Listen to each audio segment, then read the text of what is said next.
Hello everyone, this is your friend Naruto What If Hub 2.0 and we are back in new fanfic. What if Naruto the Ultimate is the friendly neighborhood Nine Tails? Part 1. Summary. Naruto Uzumaki died at the Valley of the Ends. Unfortunately for a certain Uchiha, Naruto the Kyuubi was born as a result. Now Naruto has to get used to living as a walking force of nature while Konoha learns to live with a mountainous fox in their backyard. Regular speak. Thoughts and flashbacks. Demonic or animalistic speak. Demonic or animalistic thoughts. Kyuubi seethed in his cage, his fur actually singed, unable to believe what had just happened. He wanted to yell at the boy for his incompetence and weak heart at not going for the killing blow against the Uchiha when their two enhanced attacks collided, but even the fox himself couldn't have predicted what happened. Sasuke didn't go for a killing blow either. He didn't even aim for the chest. And there was no way it was intentional, but Sasuke had hit, of all places, right into the seal on Naruto's stomach. Normally, this wouldn't be a bad thing. Seals on living hosts were not as easily destroyed, especially when said host had regeneration. However, the mix of the Uchiha's corrupted chakra had actually done damage to the seal. If this was because he was an Uchiha or if it was the cursed seal, Kurama didn't know. All he knew was that he felt the shock even in here. That wasn't the bad part. The bad part was the damage. Seals were complicated things, like multi-layered locks with extra contingencies possibly built in. The fourth seal was unlike other seals. It was infused with the death god's power, making so that even he, the greatest of the Biju, would die if this brat were to fall and never rise again. The seal had, unfortunately, lost part of its link to Naruto's life. The result of this was not Kyuubi being able to escape when the Uzumaki died, oh no. No, the result was the seal registered Naruto as dead, right now. Which he nearly was, but Kyuubi could bring him back even from being this close to death. Unfortunately, the seal didn't know that. All it registered was that Naruto was dead, and so was ensuring that the Biju would soon be as well. The Biju growled, sensing the death god's pull on his soul. It was just a tug, for now, but Kyuubi just knew it would start dragging him into the afterlife if he didn't do so willingly. The great demon sighed, not being able to believe this was his end. I am Kurama. Greatest of the tailed beasts. I, the one who dwarfed all my siblings in strength and size at my peak. I, who could level mountains and raised waves with a flick of my tail. I am to be laid low by a few humans with a knack for sealing. Exclamation mark single quote. He thought in outrage as he slammed his fist into the ground. I guess you were wrong. Father, he said softly, thinking back to the one human he ever liked, the Rakuto Sennin. Me and the rest aren't going to be reunited in any manner of the word. He lamented softly, feeling the pull getting harder. Cold, so death's grip really is cold, he mused to himself as he looked out of his cage, spying Naruto laying in the water, unconscious even in his mind. He blinked. His red eyes blinked as he looked at the boy, untouched by death's grip. Even without Kyuubi's chakra, he still clung to life like a starving man clung to food. Even as the great demon lay there dying from pure coincidence, the boy refused to die from all the strain and injuries the battle had caused him. Kurama's eyes slowly rose to look at the seal, right where he knew the lock was. He didn't know enough about sealing to alter the seal in any way, and even if he did, there was no way to escape the Shinigami's grip. A great hum echoed throughout the cage, ripples forming in the water as the crimson kitsune smirked. He didn't know enough about sealing, but he knew someone that did. He pulsed his chakra, staving off the Reaper's touch, just a bit. He had a little bit more time left before he left the world, with his own legacy.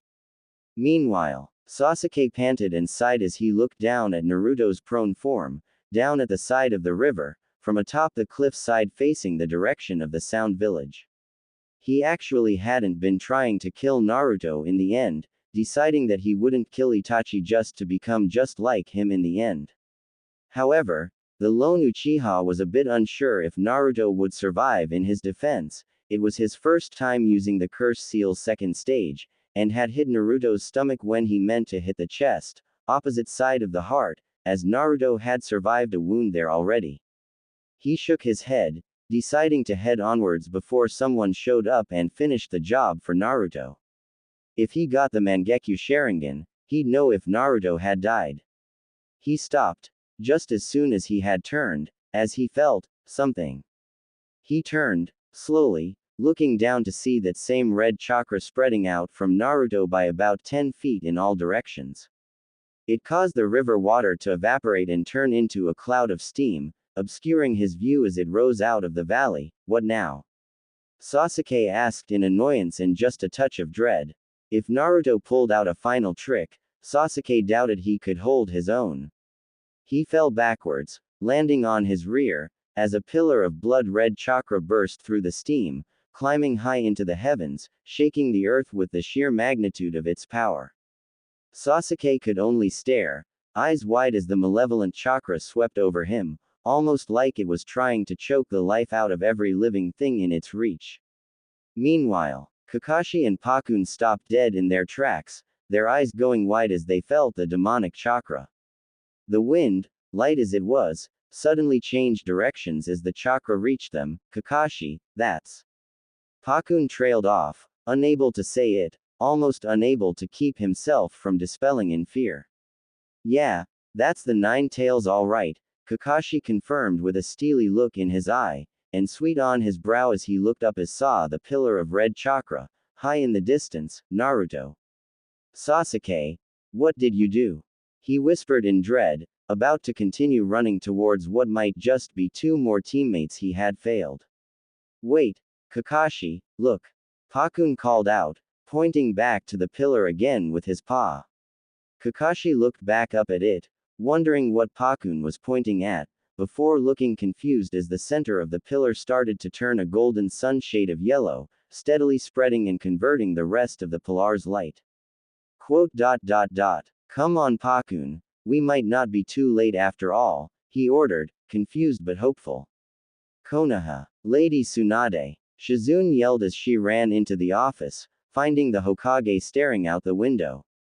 I know, I felt it too, she confirmed grimly. Send out messages to all our shinobi. Have them recalled to the village immediately. She ordered, Shizune leaving with a nod. Anbu.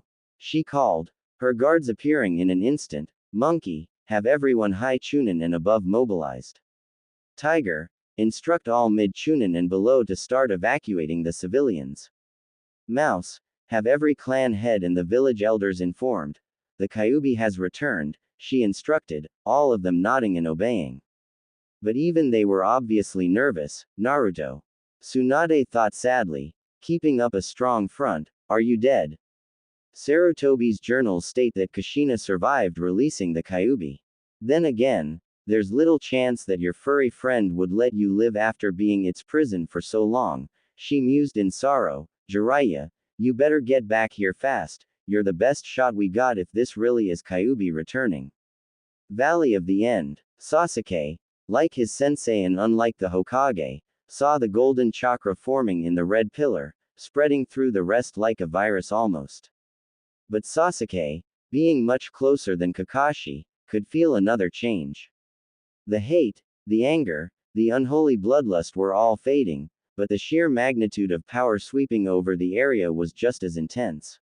His eyes dilated for a moment as the yellow chakra completely converted all the red chakra, the ground and air shaking violently for a second, before the pillar seemed to implode on itself, sending out a shockwave for miles in every direction and slowly scattering the steam.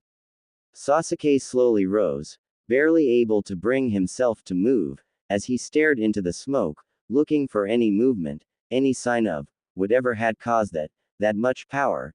There was no way that Naruto had all of that. Just what does he have? What does Itachi want from Naruto? He wondered numbly, unwillingly in awe of what he had just witnessed. In an instant, he saw it. On pure instinct, he activated his Sharingan, ingraining the next few moments into his brain forever. A giant hand, with golden fur and enormous claws, rocketed out of the steam clouds, straight towards Sasuke. He jumped to his right, barely avoiding the great hand as it grasped onto the ledge.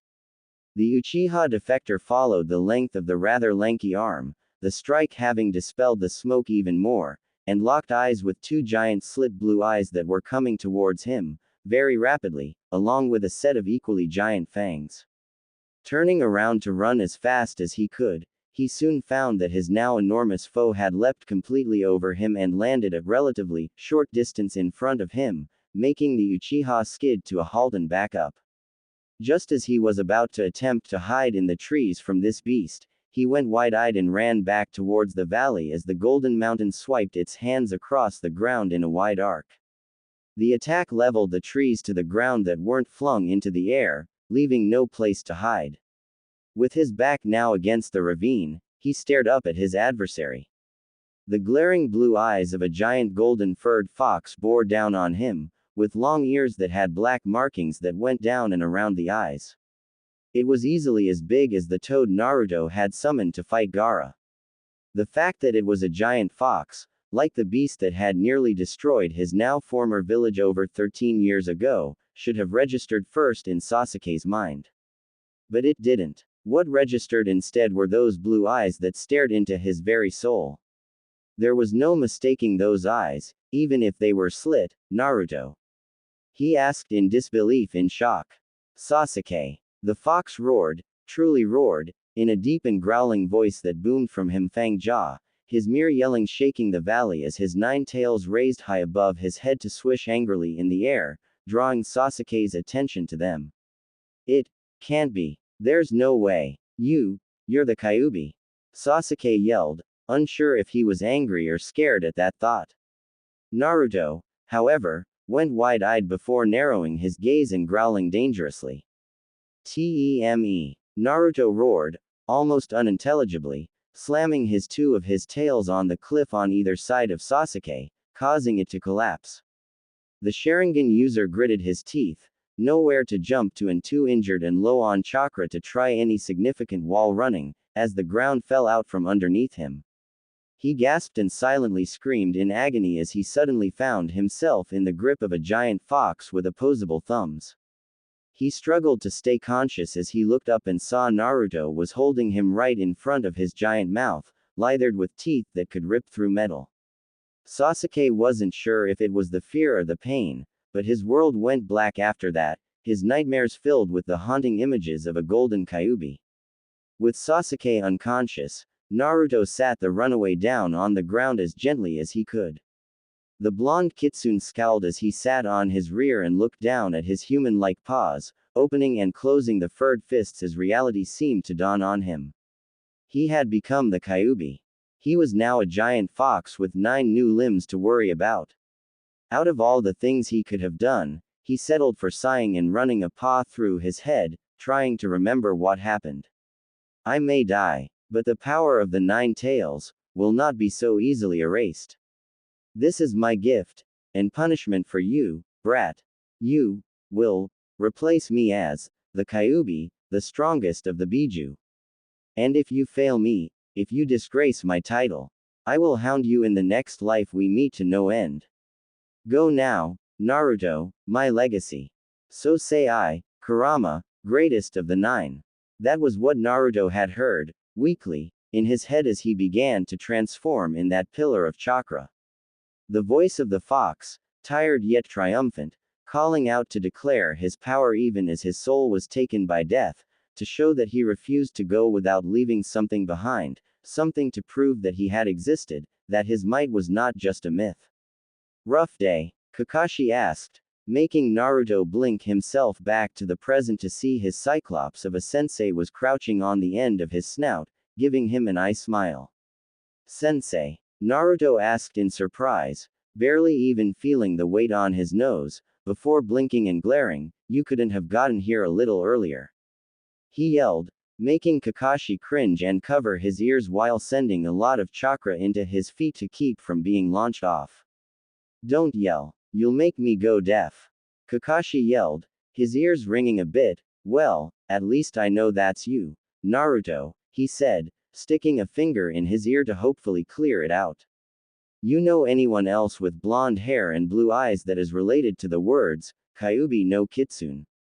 Naruto asked dryly. Right, right, Kakashi said sheepishly. There, any chance you can make yourself smaller? Preferably in human form, but a fox would be fine, he asked hopefully. Naruto stared at the silver-haired Jonin for a long time, making him very uneasy. What? He asked with a sweat drop. First off, get off my nose. My nose is starting to itch and my eyes are starting to hurt from trying to look at you there, Naruto requested evenly, getting a noise of understanding from Kakashi, who jumped down to stand on the head of Uchiha Madara, the statue closest to Naruto at the moment. Can you hear me up there, with those big ears? Kakashi asked curiously as he watched Naruto scratch his new nose. Yes, I can hear you just fine, Naruto answered with a sigh, and I just got this body. What makes you think I know a thing about making it smaller, let alone changing it into something else? He asked plainly. It was more wishful thinking than anything, Kakashi admitted, scratching the back of his head idly. You're not at all curious about what happened? Naruto asked with a raised eyebrow. In regards to the battle itself. Another time. As for what happened to you, I'm going to assume that Sasuke Chidori you in the seal. Kakashi guessed, Naruto's ears perking up a bit in surprise of that accurate guess, before dismissing it with a massive shrug. Shouldn't we get him back to Konoha? Naruto asked, jamming a thumb, and two tails, in Sasuke's direction only to blink and realize another Kakashi was already over there at the boy's side. I sent a clone to check on his vitals. He's exhausted and got a lot of stuff broken, but nothing seems fatal, Kakashi answered, looking sidelong up at Naruto, looking very unsure. I'm just trying to figure out how we should handle. He paused to wave at Naruto's massive size, this. Naruto sighed, a bit tiredly, at that reminder. Yeah, I don't think they'll be too happy to see a nine-tailed fox walking up to the village, Naruto admitted, his ears drooping. Naruto, you okay? Kakashi asked in concern. The golden kitsune gave him a tired, dry glare. No, sensei, I'm not. My best friend just tried to kill me. I'm tired, I've turned into a giant walking natural disaster, and I just want to go home and sleep. Naruto admitted. Sounds like a plan to me, Kakashi said with an eye smile, getting Naruto to perk up, looking at him oddly. My prank senses are tingling, Naruto said curiously as Kakashi chuckled and headed over to Sasuke, picking him in his arms. Naruto blinked as he looked over his shoulder with what looked like a glare, but was actually a squint. He hummed before shaking his head and walking onward with Kakashi. A man with a face that was half pitch black and half pasty white, and appeared to be part Venus flytrap, came out of the bark of a tree, sweating bullets as he stared at the behemoth of a fox. This could be trouble, the two voices said, each equally worried, as he disappeared into the tree again to report to the Akatsuki. This was not good, at all. A Kyuubi, however inexperienced, was not a foe to take lightly. Meanwhile, Kabuto flinched as he perceived the scowl beneath Orochimaru's now bandaged face. The snake Sannin had been forced to use a different body to switch with or risk dying, meaning he'd have to wait 3 years to switch again. What's worse, he found out that Sasuke's flight from Konoha had been foiled, meaning the Sound 4 and Kimimaro were probably all dead by now. Honestly, Kabuto couldn't think of a way this could end without his master being furious at the loss of the Uchiha. The fact that the Kyuubi seemed to be released, right at the border to Rice Country no less, was just the horrible dessert to this meal of failures and disappointment. And yet, Kukuku, Orochimaru laughed with a small smirk. How very interesting, he commented with dark amusement. Lord Orochimaru? Kabuto asked, stunned at the reaction. You felt it, Kabuto. The hatred, the bloodlust, the malevolence crushing over the lands like a plague. Orochimaru asked toyingly. I did, Lord Orochimaru, but it feels as though it's faded away, Kabuto answered, a bit unsure. Exactly, Orochimaru affirmed smoothly, and yet, the oppressively massive chakra remains. One can feel it miles away, but it lacks the malice the Kyuubi has always possessed. What could that mean, my lord? Kabuto asked, confused and a bit worried. If I had to hazard a guess, I'd say our dear young Naruto has just stumbled his way into a new state of existence, he said musingly. A new state, my lord? Surely you're not saying that? Kabuto asked in alarm, unable to understand this very simple idea. That the young container has become what he contained, the Kyuubi. Orochimaru confirmed with another chuckle, perhaps I was a bit too hasty. After all, depending on how Konoha reacts, I might have just found something new to study. After all, being immortal is one thing. But being a Biju, why, that's just short of godhood to us frail humans, Orochimaru mused. My lord, what about Sasuke? Kabuto asked curiously, still trying to swallow the idea that talentless Naruto could now be the strongest of the Biju. Leave him, Orochimaru said dismissively, as tempting as the Sharingan is, it is not worth bringing down the personal wrath of something of that magnitude. Only a fool would so readily make such a being perceive you as an enemy, he reasoned thoughtfully. Then, what do we do, sir? Kabuto asked with a gulp. Orochimaru turned to the medic ninja with a smirk. Calm yourself, Kabuto, it doesn't suit one of your skill to be so easily alarmed and unsettled.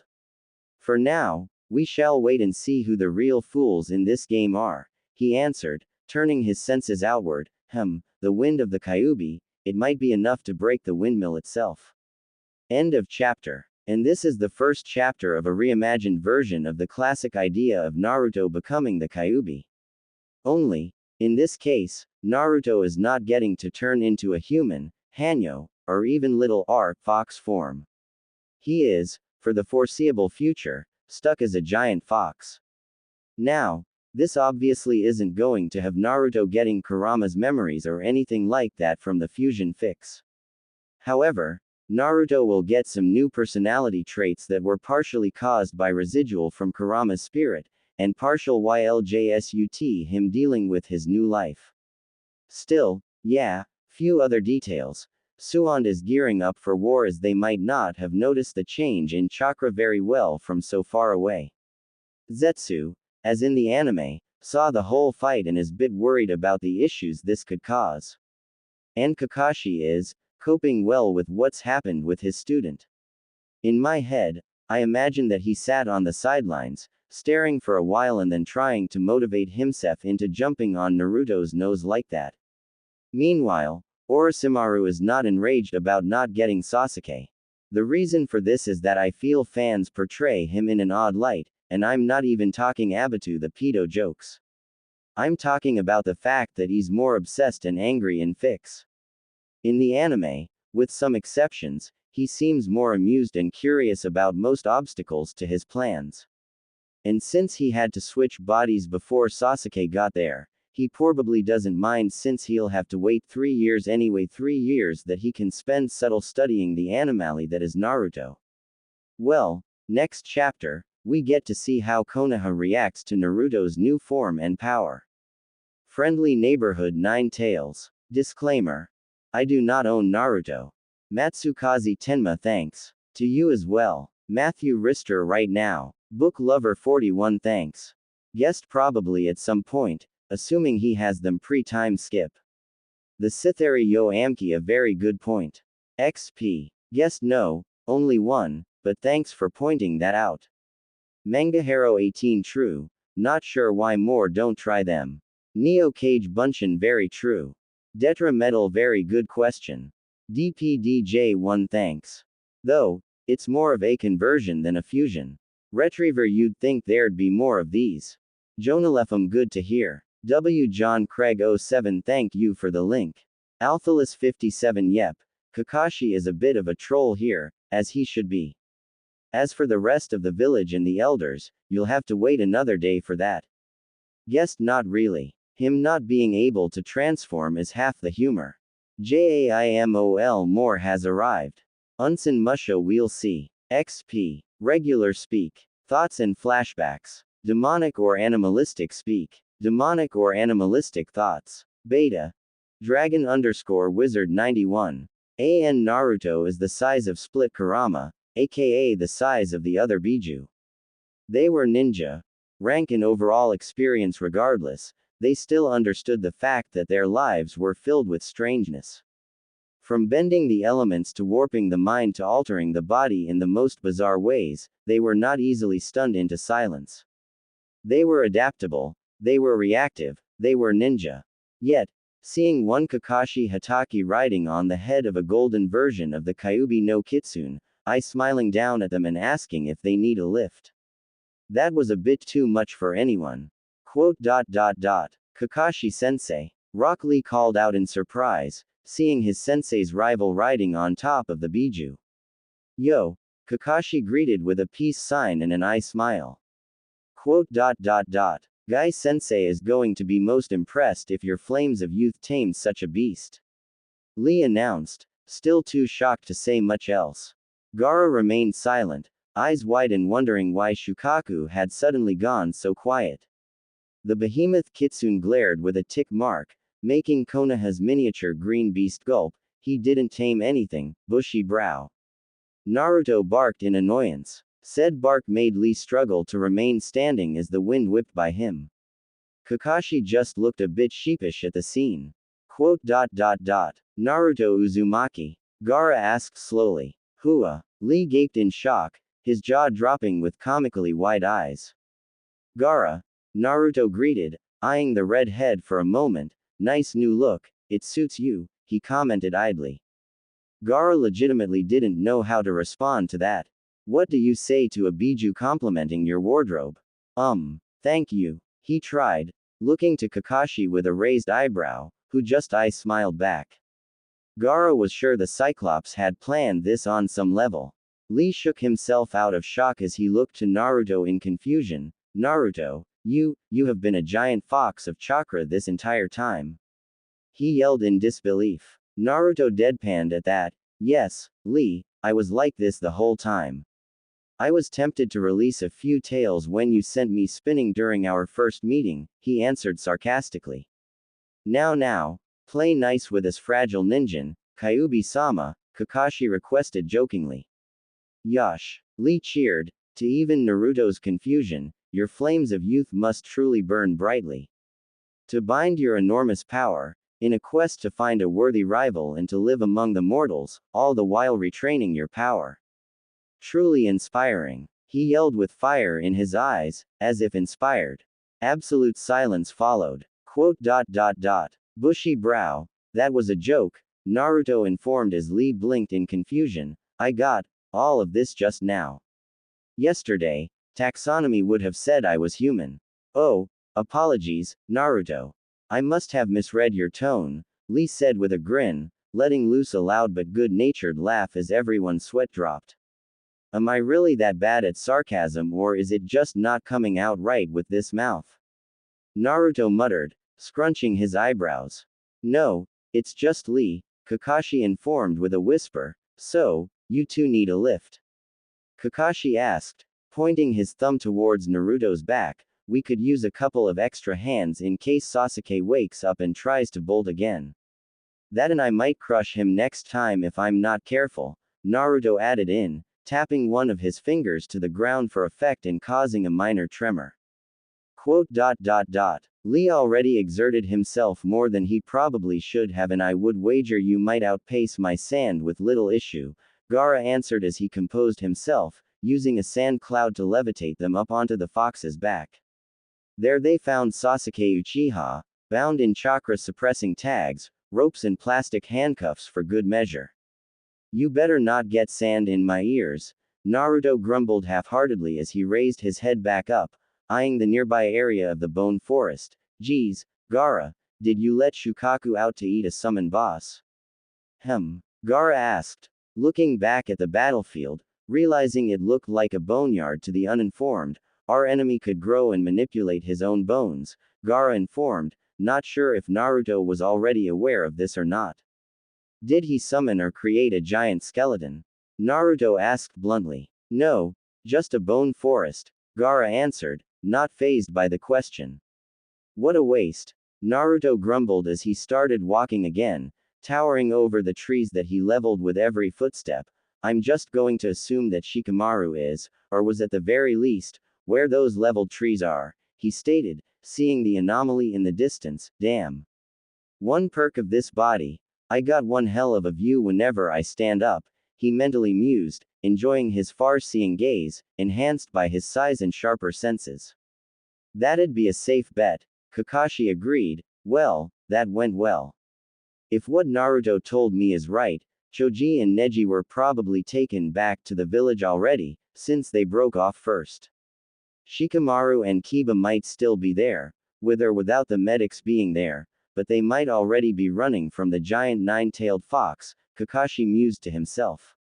Meanwhile, holy shit, holy shit, holy shit. Tamari whispered in terror as she and Shikamaru ran and slid through an opening under a pile of trees. No one said anything about Biju. She snapped to the Nara, feeling the vibrations in the ground get louder. She had seen what the one-tailed Tanuki could do, she had no desire to see what the nine-tailed fox could do. News to me too. I thought the Kyuubi was dead. Shikamaru retorted, sweat gathering on his forehead. What? You can't kill a. Tamari started, only for Shikamaru to cover her mouth quickly and point ahead of them, above from their laying position. There, bottom half pinned under the trees and smirking back at them, was Tayuya of the North Gate. Hello, she greeted, a small trail of blood leaking from her mouth, as they stared at her in horror. I'm going to die here, shitheads, there's damn near next to no chance of avoiding that. Still, I think I'd rather enjoy taking you cunts to hell with me, she said as they went wide-eyed, too far away to grab her and with too little room to attack her, not to mention the shaking getting worse and worse. Hey furball. Come here, I got a snack for you. A leaf sand banana split. Don't worry, you can have me as the cherry on top. She yelled up to the sky with a vicious grin. Quote. Wow, the ladies really do go for the cute and fluffy stuff. One is already offering their virginity to you, a voice said from right above the tree logs. Wait, I know that voice, Shikamaru mused, Tamari nodding in confusion. What the you got to be shitting me? Tayuya growled in frustration. Good news, shitbrains, it's your friends. Now get out of here so I can gag on my own tongue in peace, she informed with a scowl. The two blinked, looking to each other before slowly crawling back out. They nearly shat their pants as they peeked out and saw the giant nose and teeth hovering just a dozen feet above them. Oh gods. One, or both, of them squeaked. You two have fun in there? Kakashi asked with an eye smile, appearing behind them as they jumped in alarm, Tamari about to strike with her fan. Kakashi. Shikamaru shouted in surprise. According to my birth certificate. Yes, Kakashi answered with a chuckle. Don't sneak up you. Tamari yelled, jumping as the titanic kitsune snorted and blew hot air on her. She shivered as she stared up into those blue eyes, that held some kind of evil intent in them as her brother sat on its forehead. Wait, what? Gaara, she called up in surprise, seeing the red head standing up there with a curious expression on his face. Then he did the strangest thing ever, of all time. Quote. Shikamaru and Tamari, sitting in a tree. Kissing, he sang off in a monotone, leaving Tamari gaping as her mind shut down. I fail to see what this has to do with being a younger sibling, Naruto, Gaara commented in confusion. Gaara. While I may not have a family, I have observed many in envy. And siblings, older and younger, always take time out of their days to embarrass their siblings every now and again, Naruto said sagely with an amused yet tired smirk. Wait, Tamari said slowly. Quote. Did he just say? Shikamaru continued. Quote. Naruto. They both finished as they looked at the golden mountain before looking back down to an imaginary outline of Naruto. They looked back and forth several times before they came to the same conclusion. Whaaa. Shut the up. Naruto bellowed, covering his ears as he jerked upwards. Yeah, his ears are a bit sensitive at the moment, Kakashi informed, wiggling a finger in his own while Temari and Shikamaru swayed from the onslaught their ears just endured. Naruto, please do not jerk around so much. You almost sent Sasuke flying into the horizon. Lee requested, one arm grabbing the thick fur and the other holding onto one of the Uchiha's bonds. Quote. Hey, Cyclops. Tayuya called with a blank expression, eyebrow raised, and still trapped beneath the logs. Am I hallucinating here? Is the blood loss getting to me? She asked curiously. No, this is real, Kakashi assured with an eye smile. Then all you leaf ninjas are batshit crazy, Tayuya said bluntly. Says the woman working as a lapdog for the mad scientist born and raised in the leaf, Naruto countered with a smirk. Wasn't on his damn resume, Tayuya muttered with an eye roll. Quote. What rock did Orochimaru find you under that you didn't know that? Kakashi asked with a raised eyebrow. Don't you mean what log he found her under? Naruto corrected with a smirk. Screw you, furball, Tayuya yelled with a growl. With what? Naruto retorted with a head tilt. No, seriously, with what? Your over-fluffed tails, you piss-stained fox. Tayuya rebutted. That's just some weird version of masturbation, Naruto countered with a raised eyebrow, suppressing a smirk. No need to insult someone on their deathbeds, Naruto. That's just cruel, Kakashi mock scolded. This is getting weird, Temari noted with a sweat drop. Quote. So that's how it is, huh? Shikamaru asked calmly after a moment, getting everyone's attention. Naruto looked at him with a scowl, knowing that Shikamaru was, while a friend, too smart at times. I knew you were something special, Naruto. Troublesome, extra troublesome, but special. Just wasn't expecting it to be this big, he continued, scratching his head with a sigh. Quote. Just get your pineapple head on my back before I leave you two behind, Naruto grumbled with a glare, holding out a palm for them as Kakashi shunshined back onto his head. Kakashi, get back down there, Naruto said bluntly as he lifted the two intellectuals up far enough to jump the rest on their own. Huh, how come? Kakashi asked curiously. Cause we're not leaving her, Naruto answered bluntly. What? Why the hell would we save her? Temari asked with a scowl, Shikamaru raising an eyebrow. What about me? Tayuya called up, straining her ears to hear anyone besides the overgrown fox. Naruto, she's an enemy ninja, Shikamaru pointed out. Naruto let out a long and annoyed sigh, one of his tails snapping in aggravation. Okay, the nice answer is because I don't want to leave a fellow ninja in a state where she's likely going to be either eaten alive by wild animals or captured by anyone else that might have been drawn by all the commotion. But if you want a pragmatic answer, it's because she works for Orochimaru and can give us info after we save her. Naruto answered, his voice getting louder with his frustration. Or did I dream up that class lesson that shinobi use capture and interrogation? There was a long silence after that before Kakashi looked over his shoulder, eye smiling at the passengers. Anyone else want to argue with my adorable and fluffy student? He asked cheerfully. You're his sensei. Control him, Temari whispered with a glare. A. He can hear you. B. I'm not stupid enough to try. C. Even if I was, the answer is still hell no. And D. He's right, Kakashi listed off effortlessly. Any more stupid comments or questions from the supposed geniuses?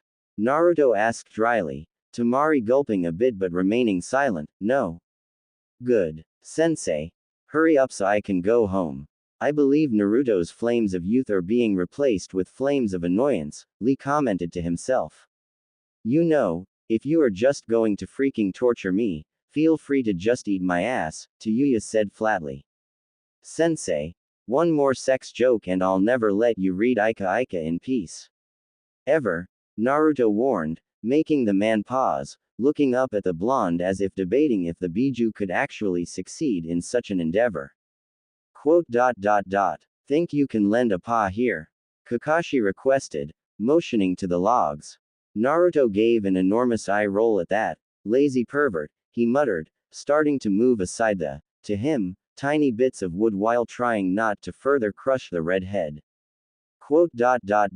This is one of the weirdest days I've ever had, Tamari commented with a sigh as she sank down onto the soft, golden fur.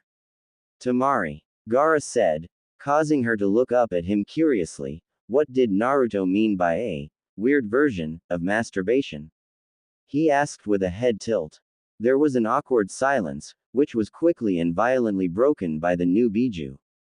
Oh hell no. Gaara, you are not getting an advanced birds and bees lesson on my back. Naruto snapped, glaring over his shoulder at his passengers, making them all shiver under the gaze of the giant blue orbs. It's bad enough you're using a goddamn Biju as a taxi service, leave the some dignity, Tayuya commented, a clone of Kakashi holding her bridal style as the original jumped back on Naruto's head. Now you're on his side? Shikamaru asked with a raised eyebrow. The crippled sound Kunoichi shrugged, I'm royally and screwed just as epically no matter what I do. I figure I might as well as enjoy whatever is going on here, Tayuya said with a shrug as Kakashi's clone brought her up onto Naruto's back, staying around to keep an eye on her. Quote. So, what was that about you and Gaara's sister doing the split, Shikamaru?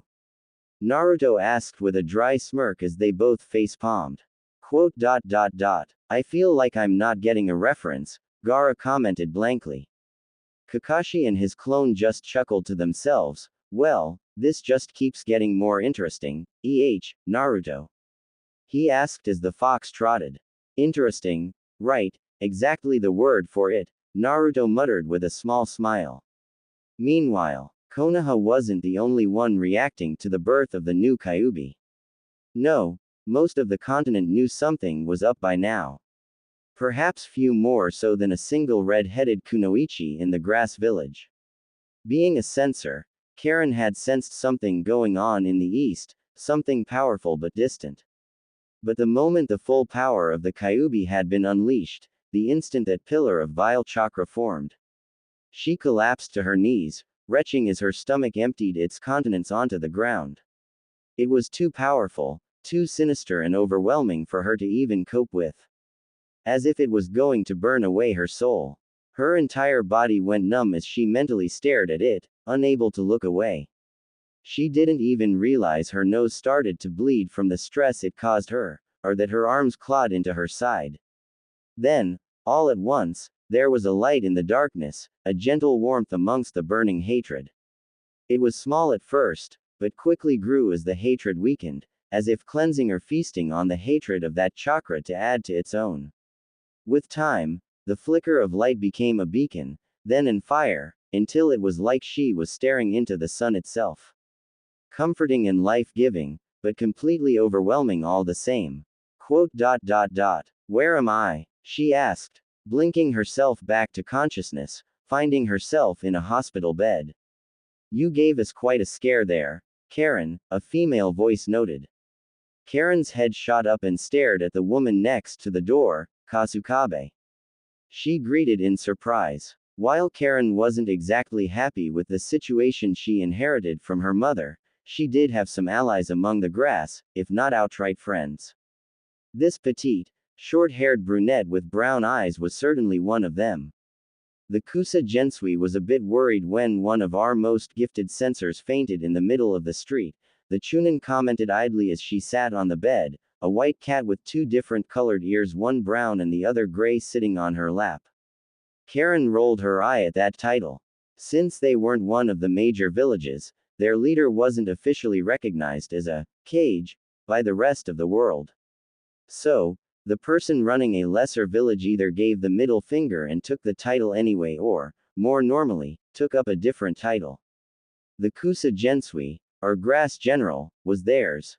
Karen, what happened? Yu Kasukabe asked with a serious expression as she petted her cat. Quote. I don't know, Karen answered absently, mostly honest, I felt this, chakra isn't even the word for it. It was like looking into the heart of hatred itself.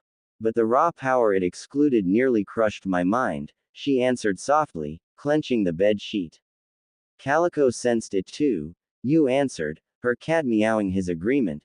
He said it was like being the mouse for once, only against a saber-tooth, she quipped lightly, her feline friend glaring at her jab. Quote. Kasukabe, what did happen? Karen asked curiously, cautiously. The Chunin shook her head, we're still verifying it, with scouts heading to the border, but, she paused, looking at Karen with a steely glance, we think the Kyubi returned, at the border of the land of fire no less, she answered with a scowl. Karen gaped openly at that, her eyes dilated as she processed that. How far? She asked numbly. The Valley of the End, by the looks of it, you answered solemnly. It hit Karen like a ton of bricks, that's still 2 whole countries away from here, nearly 3. All that distance and it was still that intense. She thought in disbelief. She had known about the Biju, everyone did, but she never imagined just how outclassed the average ninja was to one of them, let alone the strongest of them. Karen, Kasukabe spoke strongly, putting a hand on Karen's shoulder, snapping her out of her trance. I know you've been through a lot already, but can you tell me where the Kyubi is now? She asked, leaving the unspoken question in the air, is it getting farther away or closer? Karen would normally be a bit annoyed at that moment, but swallowed her tongue as she cautiously leaked her sensor ability back out. She was very glad she couldn't go blind with her sensing ability, or she would have already. She blinked as she found what she was looking for. I have good news in. Karen trailed off unsurely. Bad news? Kasukabe asked with a raised eyebrow. No, I don't know what to call it, but it's news, Karen answered in confusion, it is getting further away. I'd say it's a halfway to the center of Fire Country, but don't quote me on that, she answered, having trouble locking onto that mass of chakra's precise center. That is good. I can tell the Gensui were not about to die, Kasukabe said with a small smirk, and the other news. Quote. I thought I was imagining it or just feeling relief after my sensor ability shut off, but. Karen paused, scrunching her eyebrows, it's different. What is? The Kyubi? Kasukabe asked with a frown. Yeah, it's. The hatred is gone. All the malevolence, everything is gone. Now it just feels warm. Still massively powerful, but not burning your mind with hatred. Karen rambled a bit. I have no way to describe it adequately. Am I making sense at all? Yes. What you're saying? Not really, Kasukabe answered, not sure what could make a Biju change the nature of its chakra. That thing must really not like Konoha. If it's heading Ba, Karen muttered, freezing in shock. Karen, you questioned in concern, seeing the red head sitting there with a pale expression. I think it saw me, Karen whispered fearfully. It looked right at me, I swear. Meanwhile, Naruto, everything okay? Kakashi called up from the rocky river, seeing Naruto looking off to the northwest with a suspicious glare on his face, giving him a very angry look. I think someone is watching me, Naruto noted idly, everyone sweat dropping. Yeah, probably everyone in the elemental nation is one way or another looking in your direction, was the general thought shared amongst everyone. Anyway, Kiba and Kankuro aren't here, Kakashi said as he looked around the area again. They must have killed their opponents and hightailed it out of here when they saw us coming, he deduced. Can't imagine why, Tamari muttered sarcastically. Naruto ignored that, focusing on his sensei's words, opponents. Kiba was only fighting one guy, Naruto noted with a head tilt. Well, this other guy is either a twin or a clone, so he might have been hiding somewhere, Kakashi answered with a shrug. We'll get the story from them when we get back, Naruto decided with a shrug as his sensei jumped back on. Any more stops? Unless you want to go sightseeing, Kakashi suggested, holding his hands up in a shrug. Maybe tomorrow, Naruto answered, yawning a bit, coming off as a loud roar. You sure Neji and Choji are back in the village? Naruto questioned even as he continued his walking, Kakashi having leapt up back onto his back.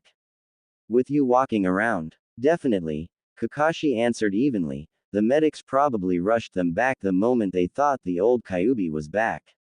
Naruto grunted at that, choosing to not make a comment to that but instead occupying himself with some eavesdropping. So, any chance in hell of you bastards letting me squeal and skip the whole torture part? Tayuya asked in a grumble. Maybe, but depends on Anko's mood. She has a personal desire to squeeze every ounce of info on Orochimaru out of you, Kakashi informed idly. Great, Tayuya muttered. Still, assuming you don't try to lie or leave anything else, they might be lenient since none of ours died on this mission so far at least, Kakashi added on thoughtfully. Now who's being cruel? Shikamaru muttered under his breath with a sweat drop. Naruto, Gaara called out absently, getting everyone's attention and receiving a loud hum. The Kyuubi, the old one. Is it? He's dead, Naruto answered bluntly, no obvious show of sadness or happiness over that fact. Gaara's eyes went wide at that statement.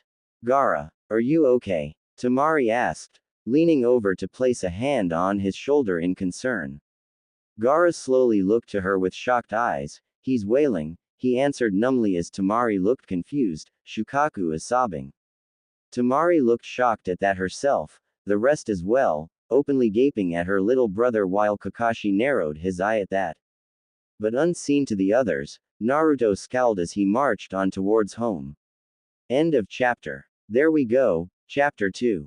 Here we have Kakashi and Naruto pranking everyone by being completely and utterly casual about the Naruto is a Kyuubi no Kitsune now thing. Naruto, while understandably drained, is enjoying it all the same. And someone needs to teach Gaara a few things, apparently. Anyway, Tayuya got saved, but her ultimate fate is up for debate. Who knows, maybe Naruto will eat her, lol. As for Karen, I did some research and found that she was in Kusa for a while, so I had her still there when this went down and boy did she get overloaded. Also, Yu Kasukabe is a character from Problem Children are coming from another world, aren't they? He personality and ability seemed like a good thing to put in the Grass Village, a place known for its diplomacy. Moving on, yes, the world at large is already start to catch on that something strange is going on. Some already gather that the Kyuubi is back, but only a few have got an idea of what happened. Final knot. I came up with the title Kusa Gensui because the 5 major villages are the only ones with recognized cages. In the filler with the Star Village, Sakura even found it surprising that the village called its leader a cage, hinting that anything like an Amekage or Kusakage would equally be seen as odd. Not much else to say. Hope you all enjoyed this. The trek to the village was quiet. Or, at least as quiet as a walking kaiju kitsune could be. So, we're just going to walk straight up to the village like this? Shikamaru asked slowly. Yes, Naruto answered bluntly. Don't worry, I'll send a shadow clone ahead to inform the Hokage, Kakashi assured with an eye smile over his shoulder. Shouldn't we vacate his back then? You know, in case they try some kind of preemptive strike. Temari asked nervously. I should be able to protect against anything that should reach us, Gaara pointed out neutrally. And I'm fairly sure I can take a hit or two, Naruto mused. You're just oozing with self-confidence, Tayuya snarked with a smirk. You got one of those curse seal thingies, right Red? Naruto asked with a scowl. Yeah, why? Tayuya asked with a blink. Did you know what your new body could do the first time? Naruto pointed out dryly. I see your point, Tayuya said sheepishly. I didn't even know I had horns until the third Tim Wow. The entire mountain of fur, muscle, and chakra came to a complete halt, sending everyone jerking and Kakashi nearly falling off the head. What the hell, Naruto? Shikamaru asked, blushing as he found his head between Temari's open legs. You had horns, Naruto repeated in a deadpan. Red, please tell me that somebody made horny jokes. Everyone, especially Tayuya, face-palmed at that. Yes, asshole, they did. She answered in irritation. Oh thank you. Someone had to have, but I'd rather it not be me, Naruto said with a sigh of relief as he began walking again. Naruto, A little warning would be most appreciated. Lee called, nearly losing his lunch at that sudden stop. Which he found strange, as he never had that problem before when moving at high speeds, but he had never rode a biju either. Consider it training for riding on a giant sumon's head. Naruto called back with a chuckle. That is true, Kakashi admitted.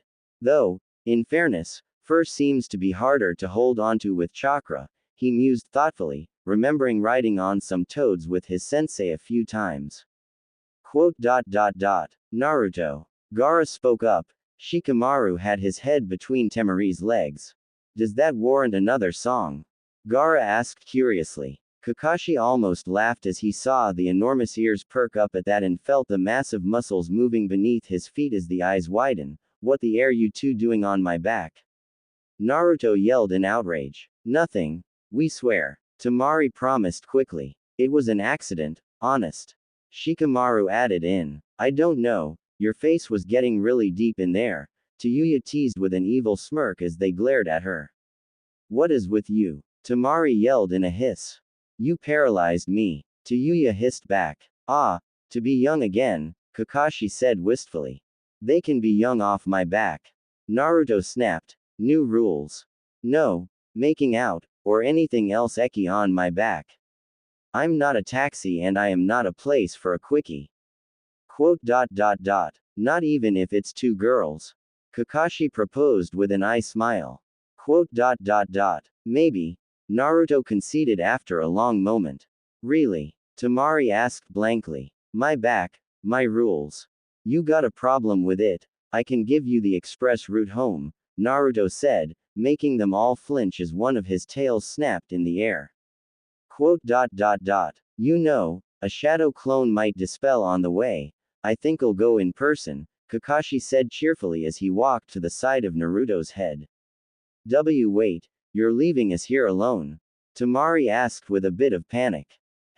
Of course not. I'm leaving you with my fluffy student.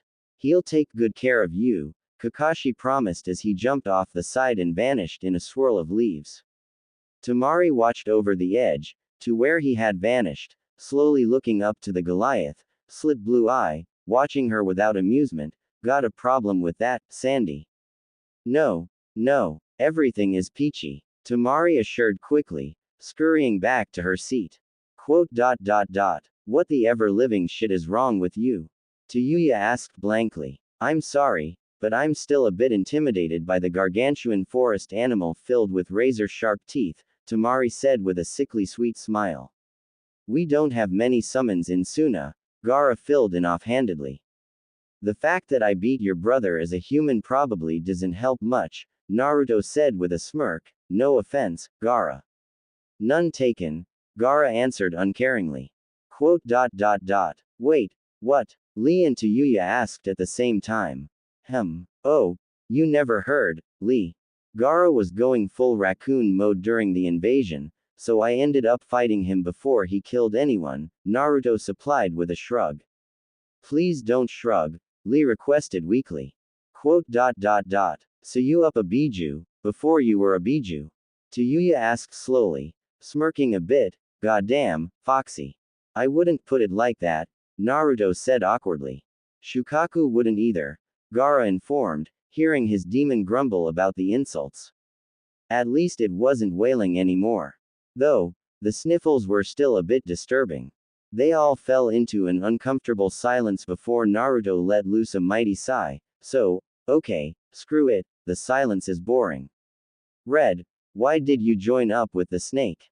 Naruto asked with a scowl. Tayuya paused, considering her options before giving the situation a shrug, didn't really have anything else. I was an orphaned brat in some back alley town, living on the streets, she answered uncaringly. Know the feeling, Naruto said with an eye roll. Would you have taken the offer? Tayuya asked curiously. Probably not, but just because I'd like to think the guy would have come off as too creepy for me to consider, Naruto said idly.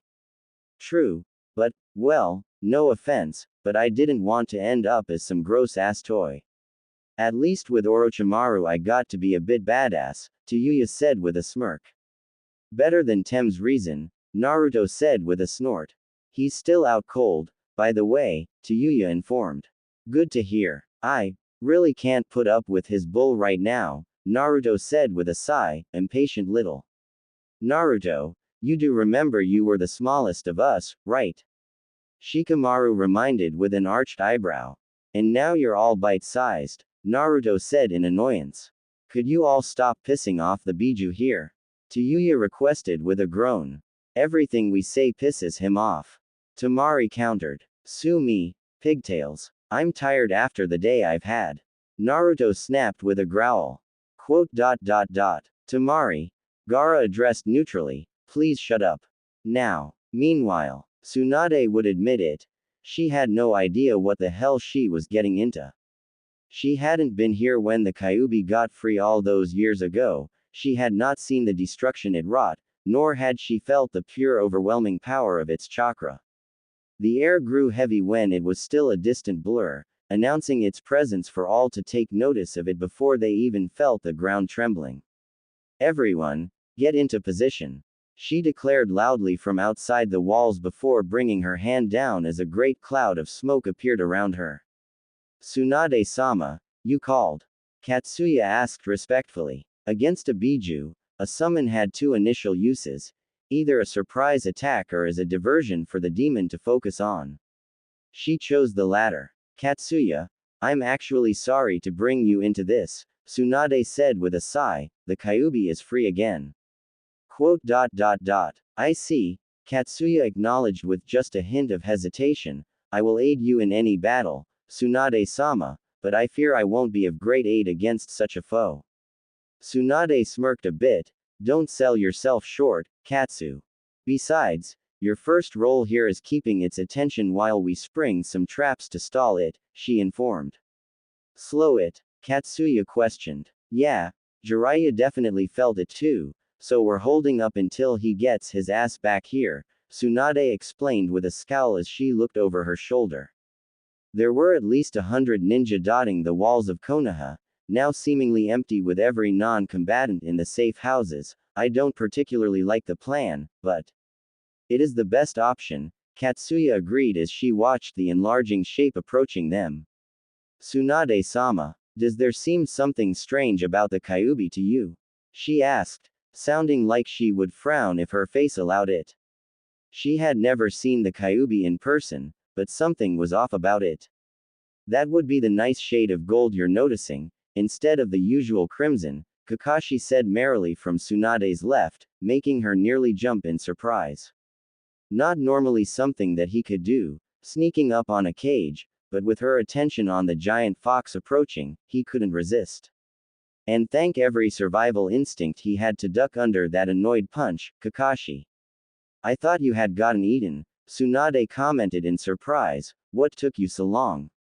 It's a long story, Hokage-sama, Kakashi said with an eye smile, however, I do know a way to help the situation, he assured confidentially. Oh, do tell, Tsunade requested, knowing Kakashi had been there that night, even if they hadn't let him participate. Surely he would have some sound advice. Stand down, Kakashi said in a blunt, calm, casual voice. Excuse me, what? Tsunade asked with a scowl, did you just tell me to stand down while a Kyuubi is marching on our village? Yes I did, Kakashi answered, unfazed and eye smiling. And why, pray tell, would I do that instead of having you committed for obvious insanity? Tsunade asked with glare. Because, as you said, it's a Kyuubi, not the Kyuubi, Kakashi answered vaguely. Quote. What are you babbling? Tsunade asked, scrunching her brow at the statement. In response, Kakashi held up a pair of binoculars for her. She raised an eyebrow, but took them nonetheless, looking through them. The Kyuubi was indeed different, as there was no way they got the hair and eye colors so far off. Instead of a fox with red fur and eyes running at the village, she had one calmly walking towards them with golden fur and blue eyes. Quote. You can't be serious, Tsunade whispered as the binoculars slipped from her hand in shock. Mission success, Hokage-sama, Kakashi said with a salute, smirking a bit at her. I suggest letting my student report in so he can drop off our escapee and his passengers, Kakashi recommended. Tsunade looked to Kakashi for a moment, then back at the still approaching fox, its features now plain without aided sight. The fox looked more than a bit annoyed, but mostly tired. Stand down. Everyone stand down. Tsunade yelled at the top of her lungs, echoing throughout the area. Several shinobi, confused and fearful, quickly jumped out of the path of the approaching Biju. The fox didn't even look at them, continuing towards the village with eyes locked dead on Tsunade. Tsunade-sama, Katsuya asked nervously as the beast of living chakra got closer and closer, the ground shaking more and more with every step. Just trust me, Katsuya. If I'm wrong, you can kill Kakashi, Tsunade promised as she could hear various shinobi talking in voices of fear and terror. The copycat ninja just smiled at the threat, the ground shaking beneath them. Or, rather, the giant slug underneath them was, but same difference. Katsuya trusted Tsunade, and respected her greatly. But as the great vulpine head eventually came to loom so close to her own form, she couldn't help shivering in fear. There was a lengthy silence as the Biju stared down the cage, every last soul watching in anticipation. Quote. You lose weight, Ba-chan? Naruto asked with a small smirk. Quote. Naruto. Tsunade screamed in utter disbelief. Sure, she suspected it, but hearing it was another thing. Coincidentally, several other ninja yelled the same name around the same second Tsunade did. This led to everyone who didn't already start putting two and two together, to gap in disbelief. Yes, now quit your yelling, all of you. Naruto yelled back as he rubbed his ears, silencing all of them with his booming voice and making several ninja fall backwards in fright. Yes, to answer your question, I'm a Megaton Fox now, deal with it. Naruto snapped as he rubbed his head, looking over the village to see all the faces either confused or terrified, or both. That's Naruto. Sakura whispered numbly. The baka is a kaiju, Ino whispered dumbly. Wait. So, the Gaki became the fox. Anko commented, blinking owlishly, how does that even work? This could be problematic, Hiyashi summarized evenly, trying not shiver when he swore the creature looked at him. He's a bit tired and grouchy, Kakashi whispered to Tsunade. I can see that, Tsunade whispered back. I can still hear you, Naruto said with a glare, making many of the onlookers clam up in worry that he could hear them. First downside of being a Megaton Fox, everything is louder. Tsunade swallowed briefly as she tried to stare down the Kyuubi no Naruto. Naruto, what did you do? She asked, trying to sound stern with moderate success. Naruto raised an eyebrow at that. I won. Now will all of you assholes get off my back. I was actually starting to relax until Lee puked on me. Naruto called over his shoulder as he heard several people make noises of disgust at that. Second downside of being a Megaton Fox, everyone can hear everything you say. Sorry, Naruto, I am unused to this form of movement, Lee apologized weakly, too low for any save Naruto to hear. Yeah, bush eyebrow. Gaara, could you? Naruto requested. A few seconds later, a large cloud of sand hovered off of Naruto's back, transporting two Suna ninja, two Konoha ninja, one crippled Odo ninja and one bound traitor, the last of which was now awake and struggling in his bounds. Yeah, Duckbutt Head woke up, Tayuya commented as they were lowered onto the still nervous slug boss, the Uchiha muffling something as he tried to look at Naruto with an alarmed and pale expression, least he's gagged. You said it, Naruto said with an eye roll. Right now, he really didn't want to deal with anything, really. Mission complete, Lady Hokage, Shikamaru greeted awkwardly. Tsunade stared at the group for a long time. Anbu, get the Uchiha to a cell and the rest of them to the hospital, she ordered loudly, several masked figures appearing to take them away, a bit slower than normal as they stayed cautious around the Biju. Tsunade turned to the Suna shinobi awkwardly. You two are free to find your brother is somewhere in the village, she informed. The siblings nodded, Temari vanishing in a shunshin while Gaara glanced back at Naruto for a moment before disappearing in a swirl of sand. The remaining group fell into an awkward silence. So, what's with the red head with the broken legs? Tsunade asked with a raised eyebrow. Screw you, tit-whoring bitch, Tayuya swore in annoyance. What did you just say? Tsunade asked, one part pissed, one part shocked. She's one of Orochimaru's guards, sent out to bring Sasuke to him. Naruto suggested we bring her back for information, Kakashi explained awkwardly. And as I went to the trouble of carefully digging her out from under a pile of trees, I'd appreciate you not crushing her skull, Granny, Naruto commented pointedly. Listen to the fox, skank, Tayuya said with a smirk. That said, feel free to get a Hyuga to make her mute if she doesn't stop with that, Naruto said blankly. Asshole, I thought you liked me. Tayuya asked with a pout. I do, but I like Granny more, Naruto answered with a smirk. Tsunade sighed, Naruto, we are going to need a long talk about all of this, she informed, wiping a hand over her face. Okay, let me stop you right there, Tsunade, Naruto said flatly, getting the blonde's attention with the use of her name. I basically just died and got turned into a mass of chakra. I am confused, I am pissed, I am grouchy, I am miserable for so many reasons, but most of all, I am tired as shit. So anything you need to hear from me can wait until tomorrow. As it is, I am going to go curl up behind the Hokage mountain and I am going to hopefully have my first nap as a megaton fox, he ranted, staring down at her evenly, daring her to say otherwise. Tsunade gulped subtly before nodding, very well, dismissed. Tsunade answered unsurely, not entirely certain what to say in this situation. Smooth, Kakashi jabbed flatly, getting a glare for his effort, have a nice nap, my fluffy student. He called out with an eye smile and a wave. Naruto rolled his eyes before glancing down. Katsuya, right? He asked lazily. Why yes, Q Naruto-sama. Katsuya greeted shakily. Huh, I think this is the first time we've actually met, Naruto noted idly before shrugging. Well, as pointless as it was, thank you for helping protect the village, he commented before he started to walk around the village. Katsuya gulped. Tsunade-sama, if there is nothing else, I need to return home now, Katsuya requested, not wanting to piss all over the village's figurative front lawn. You can go, Tsunade answered in understanding, turning to Kakashi. What, in the name of my ancestors, made you think bringing him right up to the front gate was a good idea? She asked with a glare.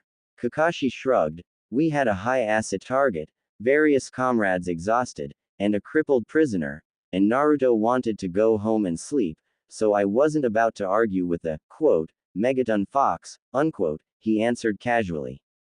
And you thought that justified a village-wide panic? Tsunade demanded. To be honest, Lady Hokage.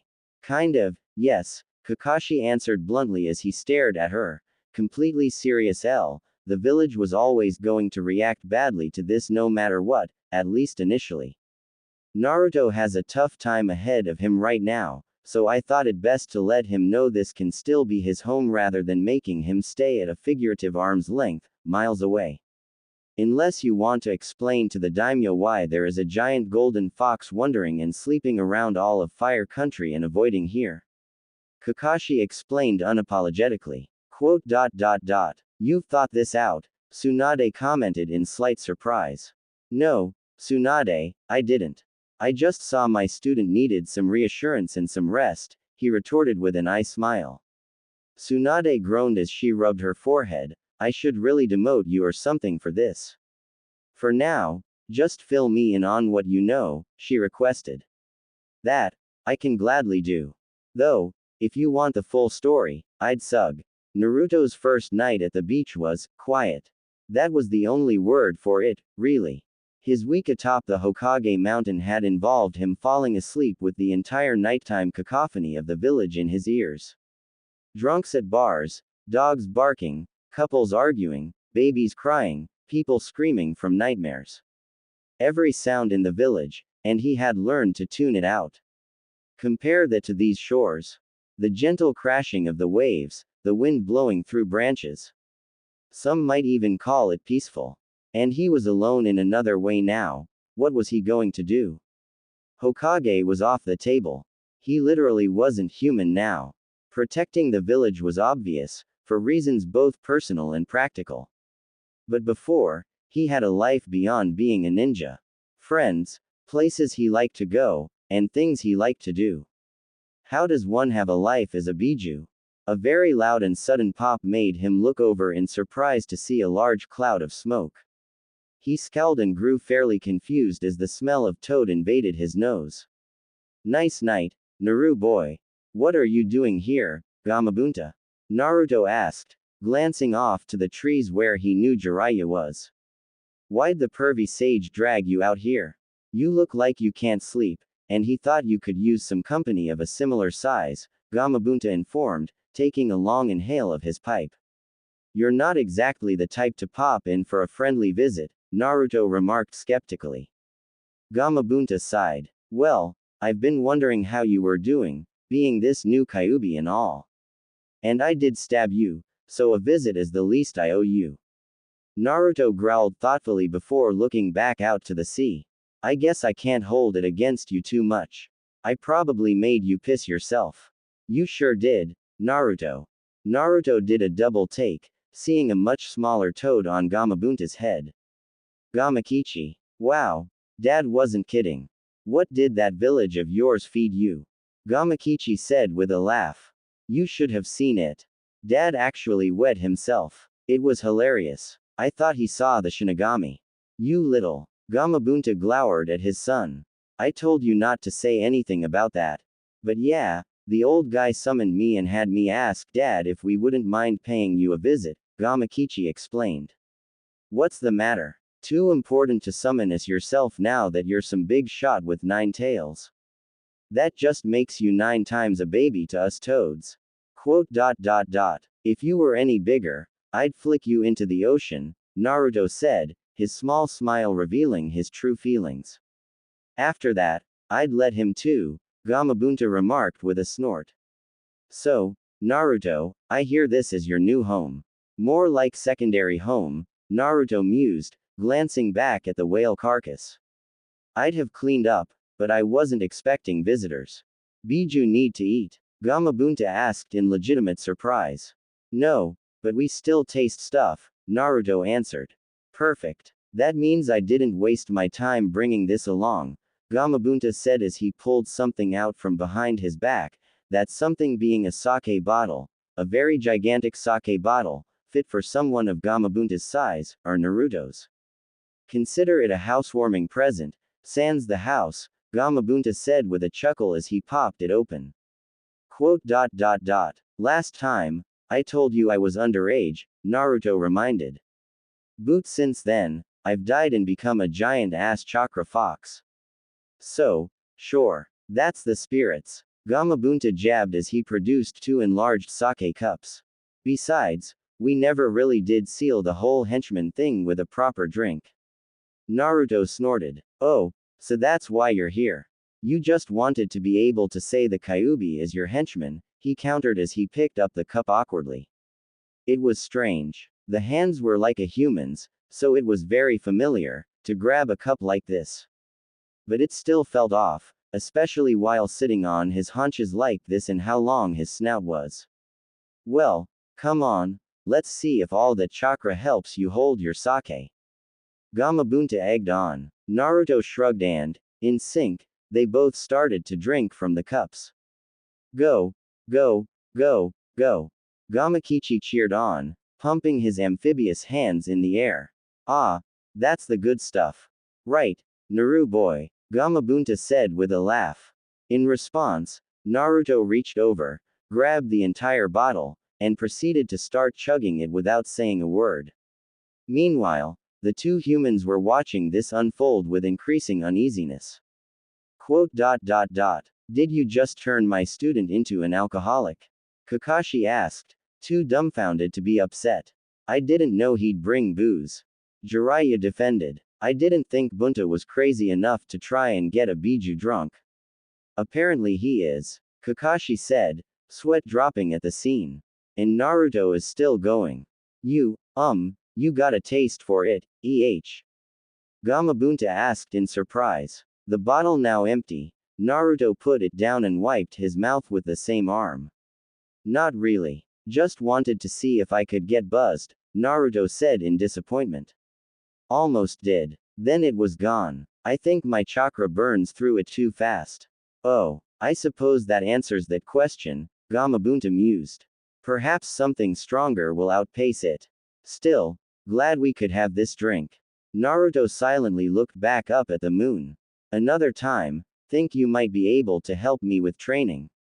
Training, Gamabunta mused, humming on his pipe. I had shitty chakra control to start with. Now it feels, not just that there's more chakra, but it's different, Naruto struggled to explain. I can only imagine, Gamabunta mused. I'm not sure how much help I will be. I might be the size as a Biju, but we are entirely different kinds of creatures. Can't hurt, having someone with a similar point of view helping out, Naruto said with a shrug. Point of view? Gamakichi asked with a head tilt before looking between the kitsune and his father. Oh, I see what you did there. Don't do it too often. I have to try to preserve whatever is left of my reputation. Being at your beck and call wouldn't help, Gamabunta stated.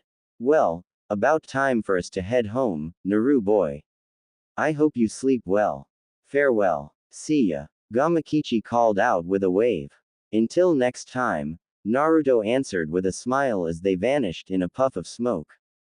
All at once, Naruto practically flopped onto the beach, moving about to get into a comfortable position to rest. Well, I guess that actually worked, Jiraiya mused. It did, Kakashi agreed, watching his student start to slumber peacefully. So, think he'll regret sleeping in the sand? Please, a flash of chakra and his fur is spotless, Jiraiya retorted with a scoff, tilting his head. Huh, the sake bottle didn't go with Gamabunta. You're right, Kakashi realized, glancing at him curiously as he didn't have much experience himself with giant summons. Is that normal? It's not abnormal, really. Personal stuff like Bunta's blade and vest always go with him. But the stuff they don't mind leaving behind sometimes doesn't, Jiraiya answered. Can't help wondering what Naruto might do with that. Assuming he doesn't break it on accident, Kakashi pointed out, pausing before making an amendment. Or on purpose for that matter. The rest of the night went relatively peacefully, the sun soon rising for another day. Said day formally started once Naruto awoke and, as predicted, dislodged the sand from his fur with a flare of his golden chakra. Good morning, sleeping beauty, Kakashi greeted as he strolled onto the beach, one hand in his pocket, the other holding his novel. I swear you sleep read sometimes, Naruto muttered, letting out a loud and near thunderous yawn. Ah, wow, it feels good not worrying about everyone freaking out when I do that. Trust me, every Anbu that's been undercover for a long time can relate, Kakashi said knowingly. Naruto raised an eyebrow. Do I want to know what the longest time you hid in a small place was? 2 months. Missed my birthday. I almost started humming the birthday song out loud, Kakashi remarked with a sigh. Good times. Amateur, Jiraiya said boastfully as he joined them. My record is 6 months. Did you have research material? Naruto asked bluntly. Maybe. Jiraiya answered evasively. Doesn't count, Naruto remarked flatly. Oh, that's bull and you know it, brat, Jiraiya said before turning more serious. Well, good news, the seals held up fine. Even with that burst of chakra. No idea if they'll last if you got into more intense training, but we'll cross that bridge when we get to it. Great. So, what now? Naruto asked, glancing between them questioningly. Now, Kakashi and I head back to the village, Jiraiya answered bluntly. Ah, Naruto said in understanding. Well, I'll try not to destroy the place before the next shift shows up. Say hi to everyone for me. That's it. Kakashi asked carefully. Thanks for asking, Sensei, Naruto said with an honest smile. But I'm not going to start bawling my furry eyes out just because I have to be alone for a day or two. Besides, I'll be heading back with the next shift or the one after that. I'm going to sleep on that mountain at least once a week still. Fair enough, Kakashi said with an eye smile. Remember, try not to break the seals, or you'll have all kinds of tourists, Jiraiya warned. Something Naruto decidedly didn't want. Fame was a nice idea, but he knew he'd have people climbing on him all the time eventually, on dares or just to say they did it. With a wave from the Jonin and the Sannin, they made their leave. Think he'll be fine on his own? Jiraiya asked idly. Cannonball. Instantly, the two jumped into the branches of the trees, heading for the tops. Then they paused, looking around in confusion as they realized there was no rush of water or great flash. Ha! Gotcha! Naruto called out with a grin on his furred face, snickering to himself. Jiraiya gained a tick mark while Kakashi just had an eye smile. I think he'll be just fine. As the two left, Naruto finished his laughter. Well, at least I can still prank people out of boredom, Naruto mused as he watched them leave, or rather heard them. There was a point where their voices and scents became, not fainter, but muted. Like something was blocking it, the barrier no doubt, which meant they were outside it now. He allowed his grin to fall into a frown, glancing off to the side, nostrils flared as he stared into the forest. A lovely pen they've arranged for you, Naruto. Naruto growled low in his throat. I thought that was your smell, Orochimaru. Took you long enough. The snake Sannin chuckled eerily, choosing to remain unseen. Anyone else wouldn't hear the voice from this distance, but Orochimaru might as well be face to face with Naruto for how well the human-turned-Biju could hear him. Oh, so you did sense me on your trip here. Hard not to. You smell rotten as ever, Naruto stated bluntly, snorting in disgust. I'm almost surprised. I thought you were going to reveal me to everyone.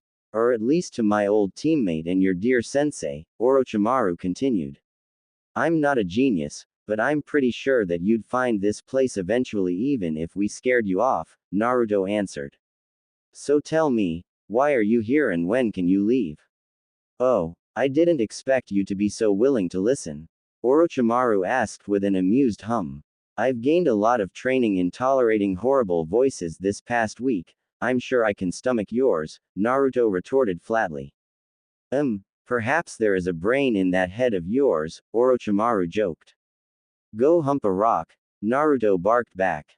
Whatever you're selling, keep in mind I blame a big part of this on you. This, child, Orochimaru asked coyly. By this, do you mean your ascension? Naruto was sure that the snake Sannin could actually feel his glare at this point. You have power beyond the wildest dreams of most men, even the cages themselves. You are free of the many things that plague humans. Hunger, frailty, and let us not forget, mortality, Orochimaru said with an audible grin. I see where this is going now, Naruto said knowingly. You want to become something like a Biju. I suppose that's why you're not still pinning for Sasuke's body. My goal is to learn all there is to know about jutsu and chakra. The Sharingan is a useful tool to that end, there can be no denial. But immortality, true immortality, well now, that would eliminate the greatest obstacle, time itself, Orochimaru stated. Assuming you can even do jutsu anymore if you were like me, Naruto said holding up his front limbs. I still have hands and I still can't do it. A minor setback, I'm sure, for both of us. If nothing else, we're both rather stubborn, Orochimaru said mockingly. I can't argue with that, since you found a way around dying, even if it involves body hopping, Naruto mused before blinking. I suppose that's two things we have in common. Orochimaru made a noise of interest and confusion at that. We both don't have our first bodies anymore, Naruto explained. Ever miss it? Yes, Orochimaru answered knowingly. No skin is quite like your first. Naruto grunted. So, let me take a guess. You want me to let you get some of my furs or something to study, And as a trade, you'll help me find a way to take human form. Naruto listed off neutrally. Pass. Such a shame, Orochimaru mused. Is this the part where we have an epic clash, oh great Kyuubi? No. Naruto answered flatly. No, it's not. Not going to try to fight me. Is the mighty fox wary of the trespassing snake? Orochimaru taunted. More like I don't care to play with a snake's shed skin, Naruto said with a snort. Silence was his answer. I know you're not stupid. You wouldn't come all the way down here in person. You're either a clone or have some weird jutsu to possess somebody. I could be wrong, but by the smell, I'd guess you're using a corpse as some nasty puppet. Clever, Naruto, clever, Orochimaru praised, clapping softly in praise. What I don't understand is what the pervy sage is waiting for, Naruto commented. Summoning. Toad-mouth bind. Orochimaru glared as he suddenly found himself surrounded by a flesh corridor. Well played, I suppose. Thanks, that means so much from an old friend like you, Jiraiya remarked with a dry smirk, on the same tree as Orochimaru, on the opposite side. I was referring to Naruto, Orochimaru countered. Oh well, I suppose there is no use in continuing this. Perhaps we'll come to an arrangement another time, Naruto. Arrange your ass. Naruto snarled. Don't bother, Jiraiya said as he dispelled the summoned toad's stomach.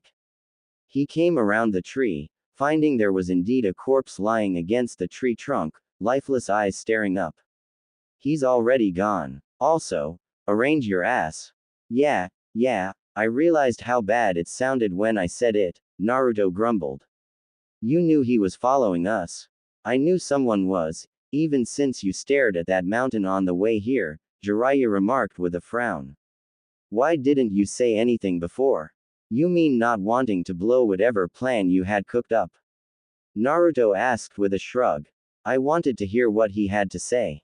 Naruto. Relax, I'm not interested.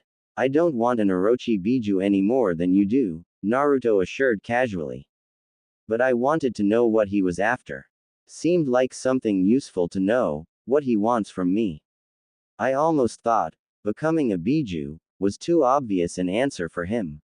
Don't get me wrong, Naruto, I don't think you'd betray us or anything, Jiraiya assured. Just that I'd be stupid and desperate enough to do it by accident, Naruto finished without accusation. Well, to be fair, you were tricked into stealing the forbidden scroll once, Jiraiya reminded delicately.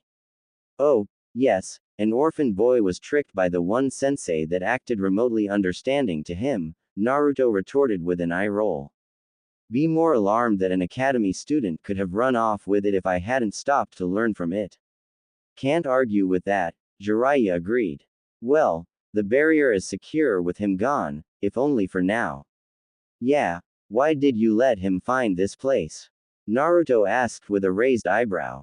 I thought we were going to fight him on the way here. Orochimaru is smart enough to figure it out after a while. I wanted to confront him here and now and not leave it to some unlucky Chunin Tsunade assigns to come down here, Jiraiya explained with a frown.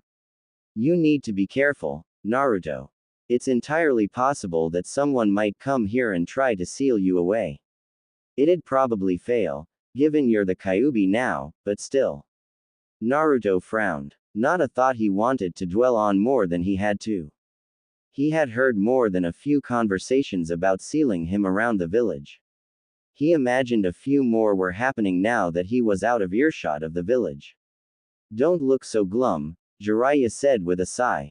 Sealing any Biju isn't easy. You need a strong seal, a vessel that can survive holding one, and you actually have to subdue a Biju.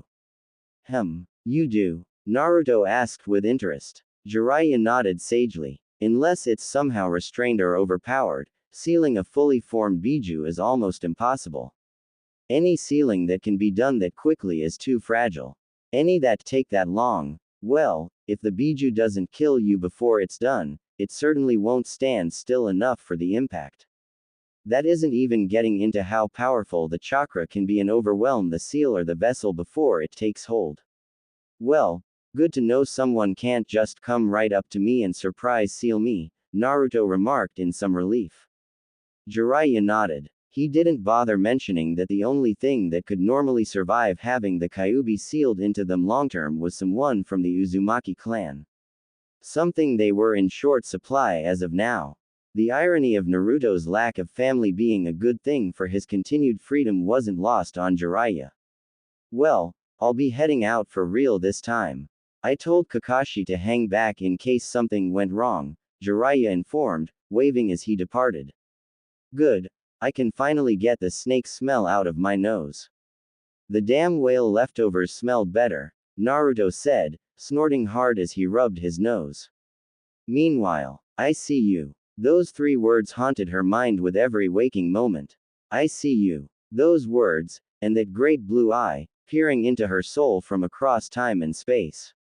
I see you. She knew that if she ever so much as tried to sense out that massive chakra once more, he would see her again. I see you. She could no longer tell if that notion filled her with dread or numbness. I see you, Karen. She stiffened before trying to hide it. Yes, Gensui-sama, I'm sorry, did you say something?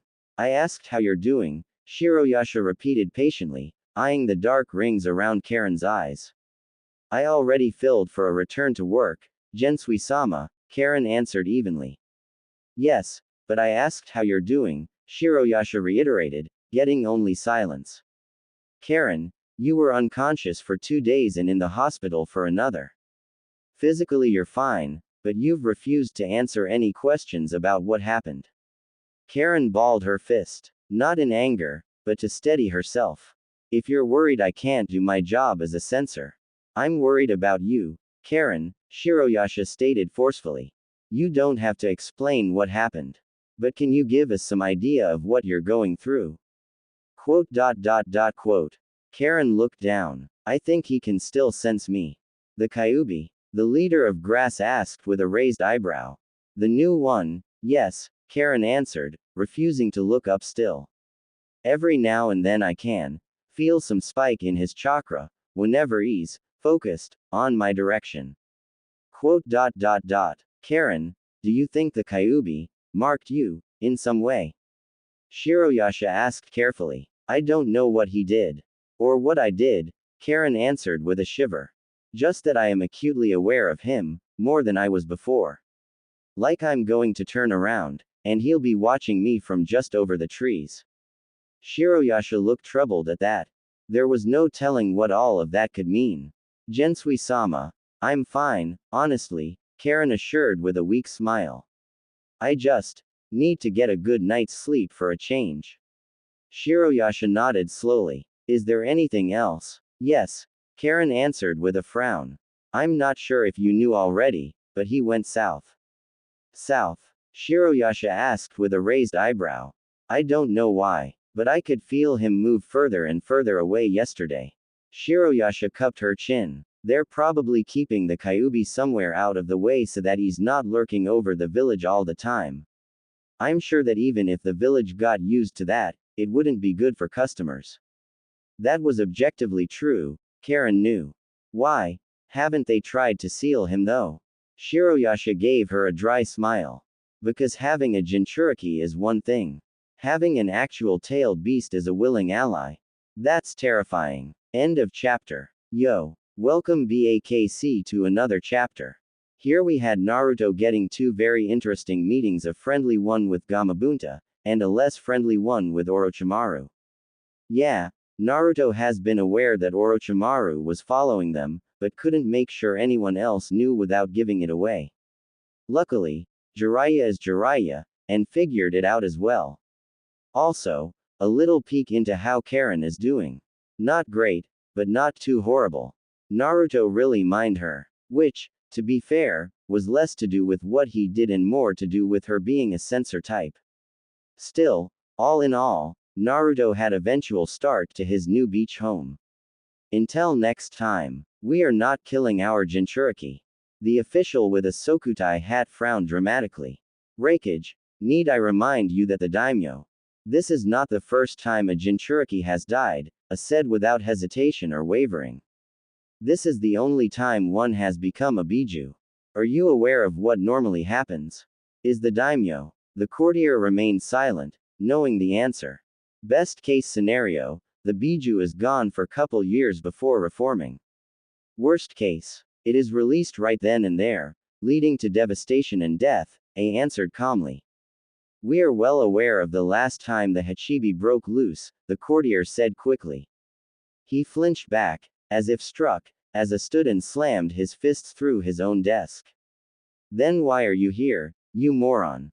A declared. I don't know what idiot whispered that into the daimyo's ear, but I'll be amazed if they survive long enough to meet my fists with that stupidity. The courtier attempted to mask his fear with outrage. Now, see here, Konoha has the 9 tails. A declared boldly as he marched forward. Not in a jar, not in a host, but an actual biju now guards the land of fire. And you want to risk our own Jinchuriki, of being at such a disadvantage for years. The courtier fell backward in fright, attempting to crawl backwards without seeming pathetic. Well, that is, a point, perhaps that I should remind to my lord at my return. Towered over the official from Lightning's capital. Listen well, you worm. Tell the Lord of Lightning that without our Jinchuriki, we could never hope to stop the 9 tails before it ravished the lands, least of all if it is aided by the ninja of Konoha. The official swallowed nervously. You are dismissed, said pointedly, prompting the man to run as fast as his legs could carry him. Mabui silently entered the still open door. That went well. People that know nothing of ninja and sealings should keep their mouths shut on things like this, said loudly under his breath. Mabui frowned. Do you think it'll come to war? It might have to. This changes the balance of power, said with a distasteful frown. Many already considered Konoha the mightiest of the ninja villages, and they refused to utilize their Jinchuriki as weapons of war. Now they have a biju that appears loyal to them. Has B heard anything from his biju? Mabui asked idly. A shook his head. B says the 8th bastard refuses to say anything about it. But Yugito thinks the beasts are sad. Mabui wasn't sure how to process that, so she left it be. Our agents in the land of fire say the Kyubi has been moved to a beach in the south. Konoha wasn't very secretive. That is one boon. Hiding a Jinchuriki is easy enough, but a creature that massive. Shook his head. I can scarcely imagine what that thing is doing, now that it has space to move and practice its power freely. Meanwhile, Naruto crawled out of the water, spitting a long and giant stream of water out of his mouth. Huh, I made a rainbow. Neat. Naruto said with a smile up at the event. He walked with 3 legs, one of his hands occupied. He brought his hand down, carefully allowing the sands to shift out of his grip before placing down his prize, the wreckage of a sunken ship, taken from the bottom of the bay. He idly looked over the rest of his collection, that consisted of anywhere from 4 to 7 ships. Some of them were still half missing and he wasn't sure which went together yet. Now if I only knew how they put ships in a bottle, then I could surprise the hell out of everyone back in Konoha, Naruto said, glancing to the empty sake bottle off to the side. This is what you're doing. I know that voice, Naruto said with a hum as he turned to see some familiar faces on the beach. Azumo. Katetsu. You finally got off gate duty. The two braced themselves as Naruto approached them, less because of fear and more from just how high they had to look up. Any reason to come to the beach, Katetsu said with a smirk. But seriously, this is what you're doing. I took a break from falling in water, Naruto answered, his fur still dripping wet, making his fluffy tails a rather unimpressive display. And so you now have salvaging as a hobby. Azumo jabbed, glancing at small fleet of wrecks. Or just making the ship version of a junkyard. Naruto snorted as he flared his chakra to dry himself, the tips of one of his wet tails snapping in annoyance towards Azumo's general direction. A curved blade of water shot from Naruto's tail, causing a sizable slice where the beach and forest met, easily big enough to be a cut from Naruto's claw. Quote.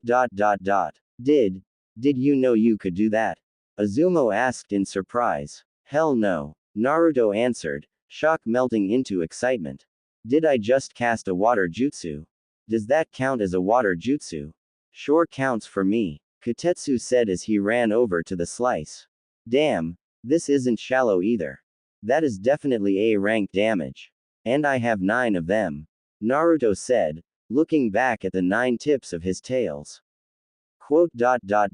I'm beginning to see the upsides here.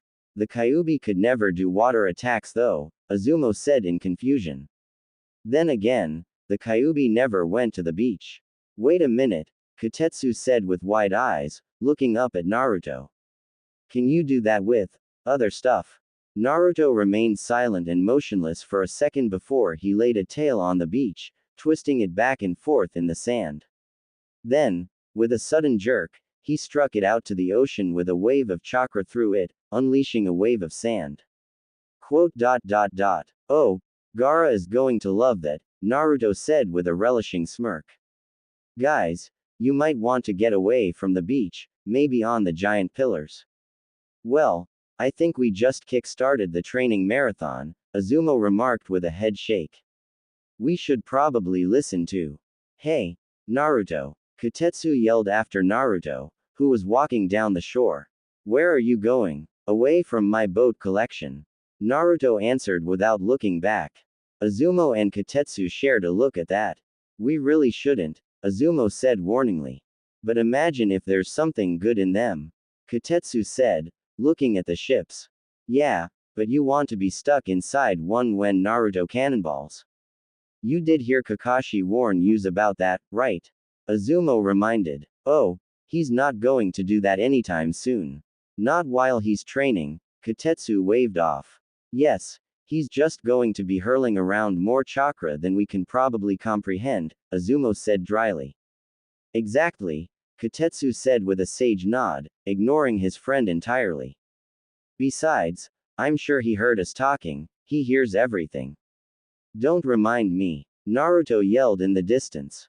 See, it's fine, Kotetsu said assuredly as he headed off to one of the beached wrecks. Azumo paused in consideration. I almost miss the gate now. A few hours later, a thoroughly destroyed section of the beach left Naruto rubbing his chin in thought. Okay, water and sand are easy. Same with earth, though, that turns more into a rain of rocks. Wind is hard to catch with my chakra. Which, I get, it's wind. I can't exactly grab it. Fire. I'm going to put off for the moment. Don't want to burn down all the trees. Naruto murmured. Idly, he stabbed a tail into the ground, his chakra surging through it. Naruto leaned away as a miniature sand twister formed near his back. And I can do that, he mused as he removed his tail, shaking off the sand. Though, if I can do sand, can I do stuff like ice if it was cold enough? The topic of ice made Naruto's mind drift back to an old enemy and friend of his. His eyes looked eastward, towards the land of waves and the grave of Haku. From that self-proclaimed tool, he had learned the value of fighting to protect those he cared about. The sight of the setting sun on Konoha from his perch atop the Hokage monument flashed in his eyes, with Sakura sitting on his snout with a smile on her face. That much hadn't changed about him. Something on your mind? Azumo asked idly. Naruto glanced to him and raised a great brow. There's an octopus over your shoulder. It was in one of your ships, Azumo answered with a shrug. Never tried to fry one of these things so, you know, something new to try. Naruto said nothing to that, glancing back out over the horizon. We're, going to be setting up camp on one of the pillars, since it's getting late, Azumo offered. Enjoy the view then, Naruto answered idly. Quote. Seriously, is there something wrong? Making me a bit worried here, Azumo asked in concern. No, just lost in thought, Naruto mused. They ever say what they were doing about Sasuke? Azumo blinked, a small scowl on his face. He's not seeing daylight anytime soon. That's all we know. Naruto sighed and shook his head. Stupid bastard. Ruined things for both of us. My dream and his revenge. Looks like neither of us will get what we wanted. Azumo remained silent, knowing those words weren't really for him. The giant fox rolled his massive shoulders as he stood. Well, No use sulking about it, Naruto decided as he headed back to the waters. Azuma watched in fascination as Naruto's hands and feet made contact with the water, bobbing in the water as he attempted to walk on the water before ultimately falling through into the shallows. Well, shallows for a biju. Then he brought his hand up and tried again. Definitely still him. Just keeps pushing along, Azuma said with a bit of relief, watching as the golden figure slowly began to vanish beneath the surface of the water. Naruto, trying to so much as hover underwater, continued his small trek on the seafloor as his fur swayed in the water. Something bumped against his nose, prompting him to stop in surprise. It was a shark, a rather large one, who was staring at Naruto with an animalistic confusion. Then it bit his nose. Above water, Azuma and Kotetsu looked up as a very large explosion erupted at sea, launching something into the air with a voice echoing from the deep. Off. Both of them, from their perch on the mountainous pillars, watched as something flew through the sky and fell into the waters. Is that a shark? Azuma asked, squinting at the object. Talk about biting off more than you can chew, Kotetsu remarked. More like natural selection, Azuma said with a headshake. Next day. Hey, gate guys. Wake your asses up. Azuma and Kotetsu jumped from their bedrolls next to their campfire, as they rose to the edge and saw Naruto looking up at them. What the? Naruto. Kotetsu yelled down. Are we being attacked or are you a nine-tailed rooster now? Is something wrong? An intruder? Azuma asked with a frown. Nope. Naruto answered, crossing his arms. Pack your shit and get something in your stomach, we're going back to Konoha. The two shared a look at that.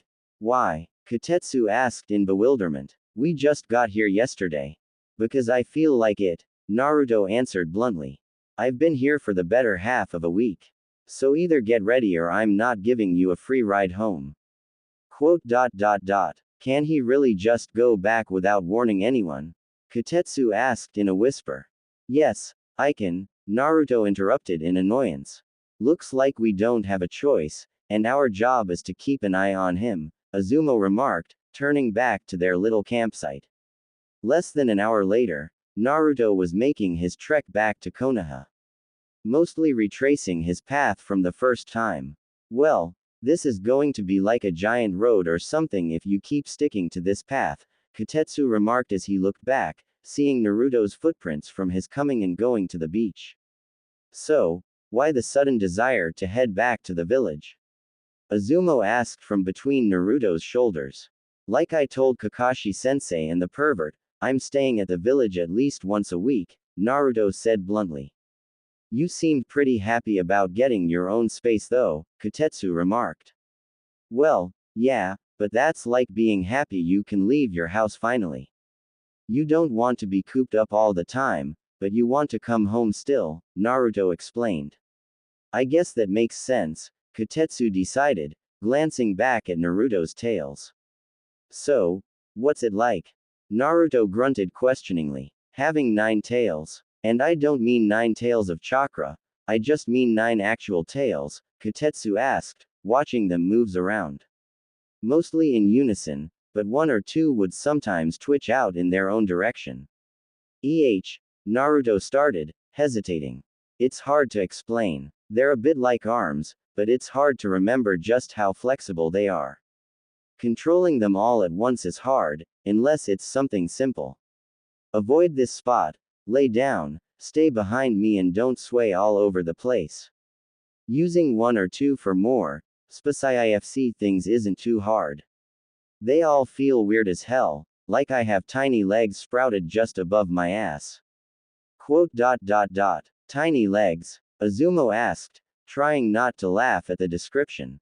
Tiny to me, Naruto reasoned. I'm telling you, those tails are 90% fluff. Definitely one of my weirder missions, Kotetsu decided with a head shake and nearly fell off as Naruto suddenly came to a stop. Wow, what now? Little old lady crossing. Azuma frowned as he noticed Naruto sniffing the air. What is it? I don't know, Naruto said, his voice free of all humor as a dark look crossed about his face. I know this scent from somewhere though, and I don't like it. Azuma looked to the north, the direction of the village. The village is close now. I know, Naruto answered pointedly, his ears raised. Nothing seems wrong here, Kotetsu pointed out. We should just head on, we can just report it to the Hokage. I know, Naruto repeated with narrowed eyes. Both Chunin resigned themselves as Naruto treaded off the path. No other settlements were nearby, so at least that wasn't a concern. Naruto's strides got longer and faster. Azuma and Kotetsu said nothing, merely holding on while watching for anything out of the ordinary. Then, without warning, Naruto reached his hand out towards the ground. His hands landed not with a loud slam but with a firm thud. You okay, Shika, Ino, Choji? Naruto asked suddenly. Oh, thank Kami, it's just Naruto, Ino said in relief. I thought it was some other giant monster. Naruto normally took offense to unironically being called a monster. He did not, however, take issue to being summarized as a giant monster, in terms of what he was. Somehow, adding giant to it made it sound more descriptive and less insulting. Deciding now was the best time to investigate, Kotetsu and Azuma leapt down to the forest and found the second generation of the Ino-Shika Cho trio lying on the ground from the impact of Naruto's blow. What happened? Who are? Azuma started, glancing back at Naruto's palm. To his horror, something was managing to budge the giant hand, just a little. Or, who were you fighting? Thanks, Naruto, for not crushing me. Choji said in relief, particularly close to Naruto's fist. Yeah, Choji, are these two idiots relatives of yours? Naruto asked with a raised eyebrow as he tilted his palm to partially expose the enemies in question, their heads sticking out. Look, Raijin, a giant meal, all for us. One said, looking up at Naruto with drool on his face. I've never eaten a fox before, Fujin. The other declared. Really stupid relatives. Naruto clarified. It's the legendary stupid brothers, Azuma said with a sigh. Quote. Naruto blinked, twice. Oh, wow, you're not saying that as a joke, are you? No, and they're supposed to be in prison, Kotetsu remarked in exasperation. Huh, brother, do we know them? Fujin asked in confusion. I think they fed us snacks back at the clubhouse, Raijin answered. I am not even going to ask, Naruto said, getting a tick mark as they kept struggling. Stop that. I'm trying to not burst you like blood pimples. Do you know how hard it is to step on an ant without crushing it? Think they're more like beetles for you, Shikamaru remarked as he addressed the Chunin. There was a jailbreak. We were helping search for them and another. I know, Naruto said flatly, making Shikamaru frown. Can you two deal with these two? Quote. I mean, if we get some food, they'll probably go back on their own, Kotetsu suggested. You have food? The stupid brothers asked instantly. Oh, come on, even I'm not that bad. Choji said in disbelief. Luckily, we packed some for the road, Azuma remarked as he pulled out some jerky. Okay, let them up. Just be ready in case they try anything. Naruto obliged, watching in frustrated fascination as the two very large brothers stood up, not only unfazed by being held down by a biju, but now having seemed to forget that he even existed. That anything else existed besides the prospect of food, hence their intense stares at Azuma and Kotetsu. Here, you big lugs, Azuma said, as he and Kotetsu threw the pieces of food at them. The brothers caught them mouth first, instantly grinning in stupidly good-natured ways. Quote. That was all we needed to do. Ino hissed under her breath. Why didn't they send a chef to catch them? Or, just tell them there's more food back at the prison. Naruto suggested. There is. Raijin and Fujin declared in sync. Race you, brother Fujin. Raijin challenged as he bolted away. No fair, brother Raijin. Fujin called after, still grinning away. Quote. The just happened? Naruto asked, utterly stupefied. Azuma sighed. We should probably go after them, make sure they actually get to prison. They might forget why they ran back to begin with. Wait, there's still. Ino looked up at Naruto awkwardly. What part of, I know, did you not get? Naruto asked, looking around the area. Well, are you going to just hide like a baby, Mizuki? Silence reigned. Naruto sighed as he looked to the Chunin. You two, keep an eye on those idiots. Shikamaru, you guys go warn someone back in Konoha that they might actually try to break back to prison. You could just yell it and the village will probably hear, Kotetsu reminded. Right, Shikamaru said with a sigh. We'd probably just be in your way at this point. With that, all 5 of them departed, leaving Naruto seemingly alone. Seemingly. Come on, Mizuki. I can smell you. You honestly reek of hate and fear, Naruto said with a snort as he strolled around the forest, scanning it for any sight of the traitor. What's the matter, sensei? Fox got you tongue. Not a soul dared answer him. Naruto knew he was getting close, lowering his head as his nose sniffed just below the canopy. You know, I can smell a bit of Orochimaru on you. I guess that's why you came back to the village. He have some secret stash of dirty toys you wanted to plunder? Naruto asked, as if he was having a casual conversation. Hope you cleaned whatever you got. Never know where he's had his stuff. Someone tried to flee with a body flicker and Naruto grinned. He leapt forth, shaking the ground with his hand swiping out to swipe away a section of trees. A flash of silver caught Naruto's eyes. Got you. His hand reached out, snapping shut on his prey. A bloody scream echoed in his ears as he pulled up, seeking Mizuki's head peek out of his fist. Well, Mizuki-sensei, I see prison has been good to you. Had to bulk up before someone made you their prison bitch or something? Naruto asked with a smirk. You damn monster, you broke my arm. Mizuki screamed. Like I said, it's hard to step on a bug without crushing it, Naruto repeated darkly. I knew I was right about you. Damn monster. You were the fox the whole time, biding your time. Mizuki screamed, his eyes mad with rage and terror. Naruto looked thoroughly unimpressed. Yeah, heard it all already. Let me go, you demon. Mizuki yelled. I was so close to finally. Naruto just stared at Mizuki, who fell into a silence of frustrated defeat. Naruto, Iruka-sensei, Naruto said in surprise as he turned to see the instructor heading towards him with a kunoichi in tow. Well, this feels familiar, Mizuki.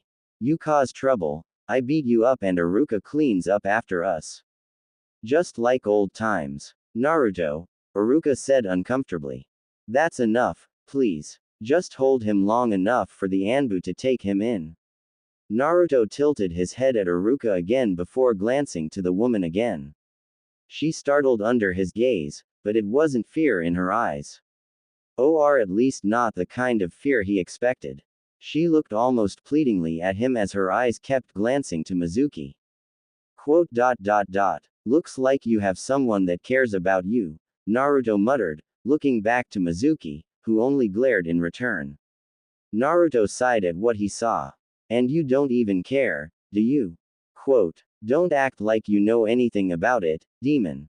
You can drop the act already. You're not even hiding what you are anymore, so just get on with it already. We both know you have every reason to destroy the village. Mizuki barked out hatefully. Mizuki, that's enough. Iruka yelled with a glare of his own, wishing his old comrade was a bit closer to the ground and in taijutsu range. It's fine, sensei, Naruto waved off with his free hand. I've had worse. Honestly, it's sad, I've heard literal children say more original insults than you. Stop acting like you're human, Mizuki demanded with some weird, crazed bloodlust about him. Tell you what, I'll consider acting like a demon when you start acting like a decent human being, Naruto retorted cheekily. And seriously, chasing Orochimaru's coattails. Sasuke did it better. What are you even on about? Mizuki asked in confusion. Naruto blinked, looking to Iruka. They don't exactly give prisoners weekly reports on how the village is doing, Naruto, Iruka informed with a sigh. Right, Naruto said, his face shifting in thought. Fancy seeing you here, old hag. Right on cue, Tsunade appeared on Naruto's head. Fancy you catching our runaway, Tsunade remarked with a smirk, staring daggers into Mizuki's form.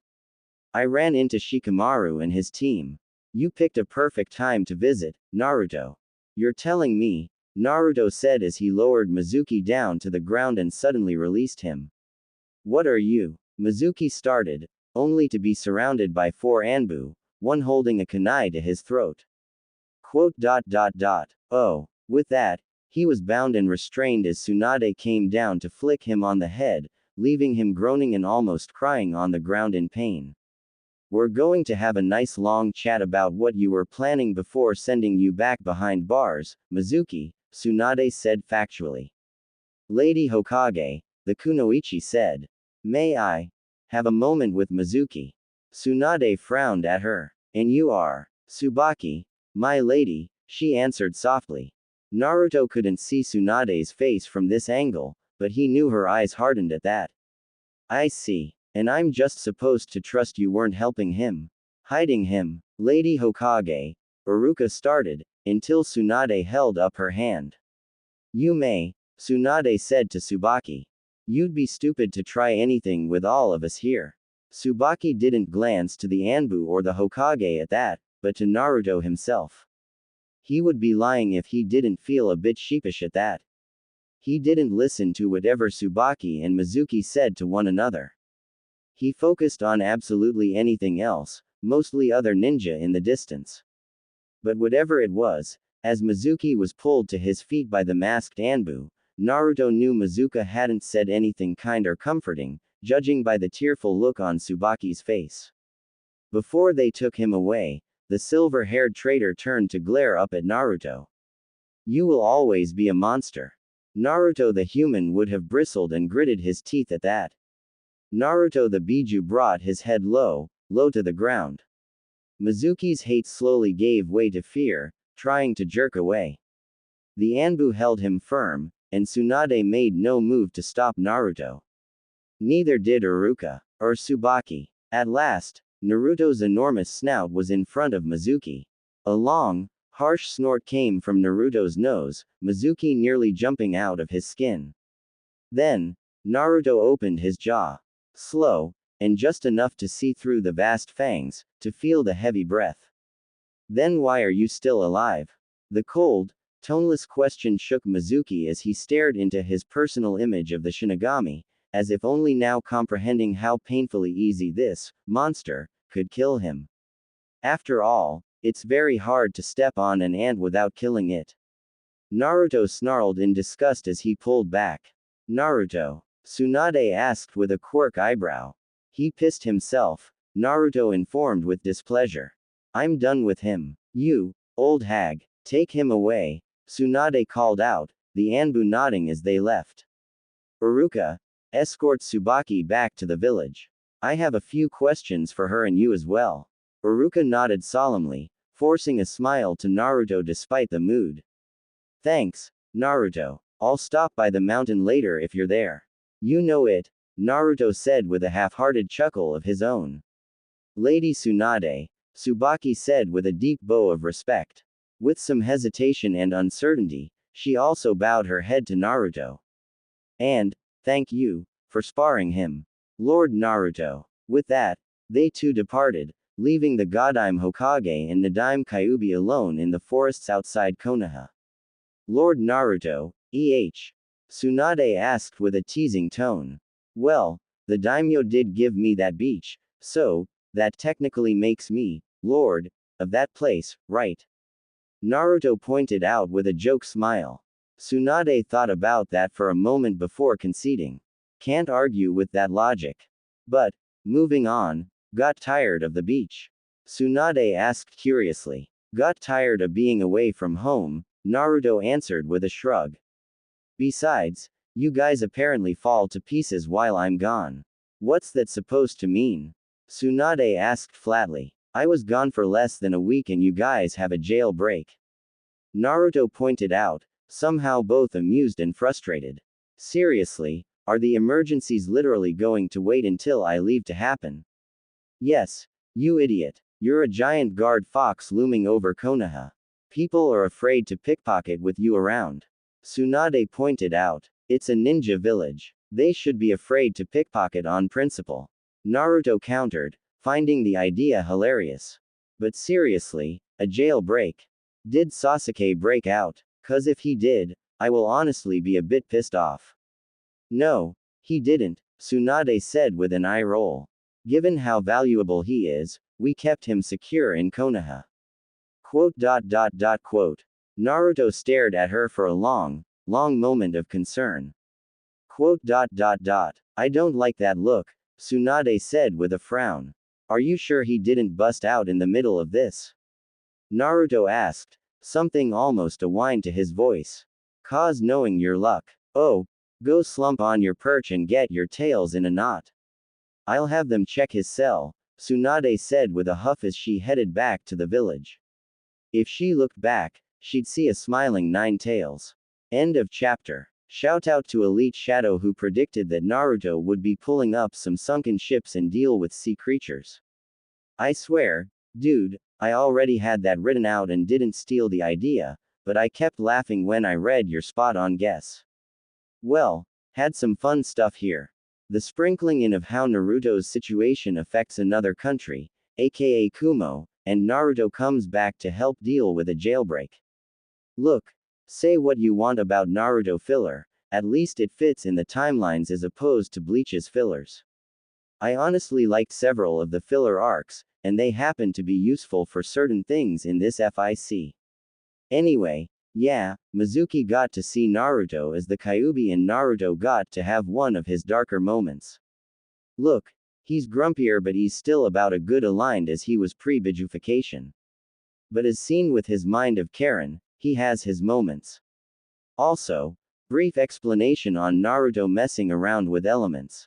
Back in the earlier days of Naruto, I always assumed that Kurama had a fire-based chakra, given that's a common kitsune thing. The eight-tailed scene in the pain fight kind of implies that. But besides that, he doesn't have much of an elemental thing going. All the others do, albeit some are niche. However, given that Kurama is unique among the Biju, I think he can technically do all of the elements to some extent, when he isn't split in two yin-yang halves at least. He just chooses not to because he can already brute chakra force most issues. Naruto Bang Naruto is more interested in figuring out what he can do, hence this. That's about it for now. Next chapter you'll find out where Sakura was in all of this. The people of Konoha were more than a little aware of the rumbling under their feet, the only warning they had before a mountain of golden fur walked up onto the Hokage monument. I'm back, people. Naruto's declaration was met mostly with silence, but the worry left their souls with a collective sigh of relief. Yeah, screw you too, assholes. Not everyone, they know who they are, Naruto said as he took a seat, more or less in the same spot he had last time. You choose a rather interesting time to return, Kakashi greeted as he appeared on top of a nearby tree. Hey, sensei. That porn new? Naruto asked casually. It's an uncut edition, Kakashi answered with an eye smile. Make any giant sandcastles after I left? No, Naruto answered in confusion. Well, that's almost disappointing, Kakashi mused. I assume by that display I saw earlier, you helped resolve our little situation. Yeah, I did, Naruto answered as he scanned over the village. Sakura out on a mission? Kakashi sighed. Team 7 is effectively broken, Naruto. Given yours and Sasuke's situations, she's bouncing between teams for now. Naruto hummed, displeased but resigned in understanding as his ears started to twitch. Something wrong? Kakashi asked with a head tilt. Some of the clients are gawking at me, Naruto answered awkwardly. At least they're more amazed than afraid. Oh, yeah, more clients are making trips to the village in person in hopes of a chance to see, well, you, Kakashi informed. Neat, Naruto said with a grin. So this is what positive attention feels like.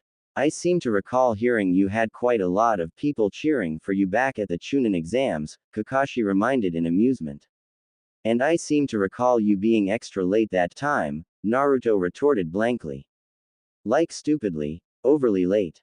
The kind of late you get when your alarm silently breaks in the middle of the night. Either my student was as prepared as possible or he survived by virtue of not participating. In that exact instance, those weren't bad options to me, Kakashi admitted. Fair, Naruto conceded. Sasuke might be a bitter subject, but not so much that he couldn't talk about him. To Kakashi at least. And you weren't worried about me because. Honestly, I was hedging my bets that, in the worst case scenario, the old Kyuubi being able to help you more than I possibly could, Kakashi admitted. And, Lord Jiraiya was back in town. Yeah, I was beginning to think that wasn't a coincidence, Naruto muttered before gaining a tick mark as his head shot back over his shoulder. And who the hell is in my tail? Kakashi blinked, body flickering onto Naruto's head, deciding it was best to see this for himself. Konohamaru, I swear, if that's you in there. Naruto warned, glaring at a very specific tail. Needless to say, most of the village was watching curiously, wondering just who had been dumb enough to do something like that. A head of purple hair popped up. Snake lady, I warned. Naruto started only to stop and look back into the village. More specifically, an owlish Anko right outside her favorite place to get dango, the treat in her mouth. Wait, if Anko's there. Naruto said, turning to look at the figure in confusion. The person pulled themselves fully out of the fur, revealing an Anbu mask.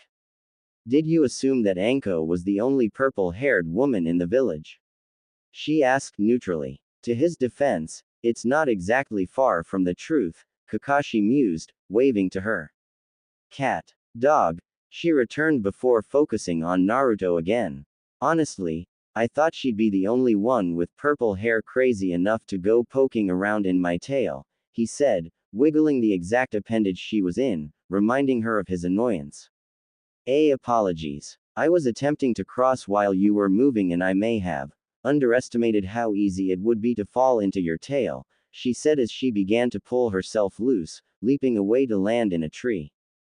I don't think anyone has tried to use chakra to walk on your tails before, Kakashi mused, cupping his chin in thought. Try it, sensei, and I promise you're not getting off as easily as she did, Naruto warned dryly. Also, yeah, off, hag. I have a right to worry about that. Do I want to know? Kakashi asked warily. I asked Tsunade to make sure Sasuke didn't escape in all of this, Naruto answered. Upon hearing that he was still in his cell, her words were, I told you, brat. Ah, so normal for you both, Kakashi decided with a nod. Naruto. With Kakashi still on his head, Naruto looked down and saw a familiar runt running up to him. Hey, Konohamaru, Naruto greeted as he leaned down and instantly startled. Wait, why do you have a black eye? Is that from training or is some asshole picking on you? Black eye, boss, what are you talking about? Konohamaru asked, reaching up to rub his eyes. When he removed his hand, one of them was stained black. What the? He instantly pulled off his goggles and examined the inside. Miyogi put ink in my goggles. Ahahaha. You got pranked. Naruto laughed out, his whole body racked with mirth. Nice one, Miyogi. Considering all the tails and teeth, it was fairly terrifying to behold for many. But Miyogi just snickered to herself as she shared a high five with Udon. Shut it, it's not funny. Konohamaru exclaimed, crossing his arms with a pout as Naruto laughed. Not funny. No, not at all, Naruto said sarcastically, slowly containing his humor to mere chuckles. I'd offer to help, but my way of cleaning wouldn't work. Would it though? Konohamaru asked in thought. Naruto's pause was telling, and concerning. Naruto, no, Kakashi warned sternly. Oh, I wasn't going to use it on him. I'm not always smart, but I'm not that reckless, Naruto stated. I think some of your friends would agree to disagree with that, Kakashi said. Oh, they are, Naruto said, glaring out at the village at someone in particular. Yeah, I see you, Shikamaru. Anyway, what's the worst that could happen? The goggles blow up. Yes, Kakashi answered flatly. Cool, let's try it. Konohamaru agreed with an eager grin. You want to blow up your goggles?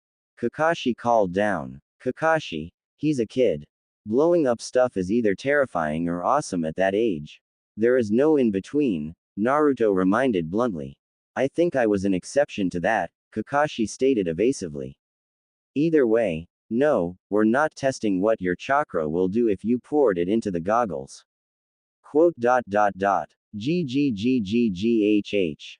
Konohamaru groaned in disappointment. Well, that let down out of the way, you just come up to say hi.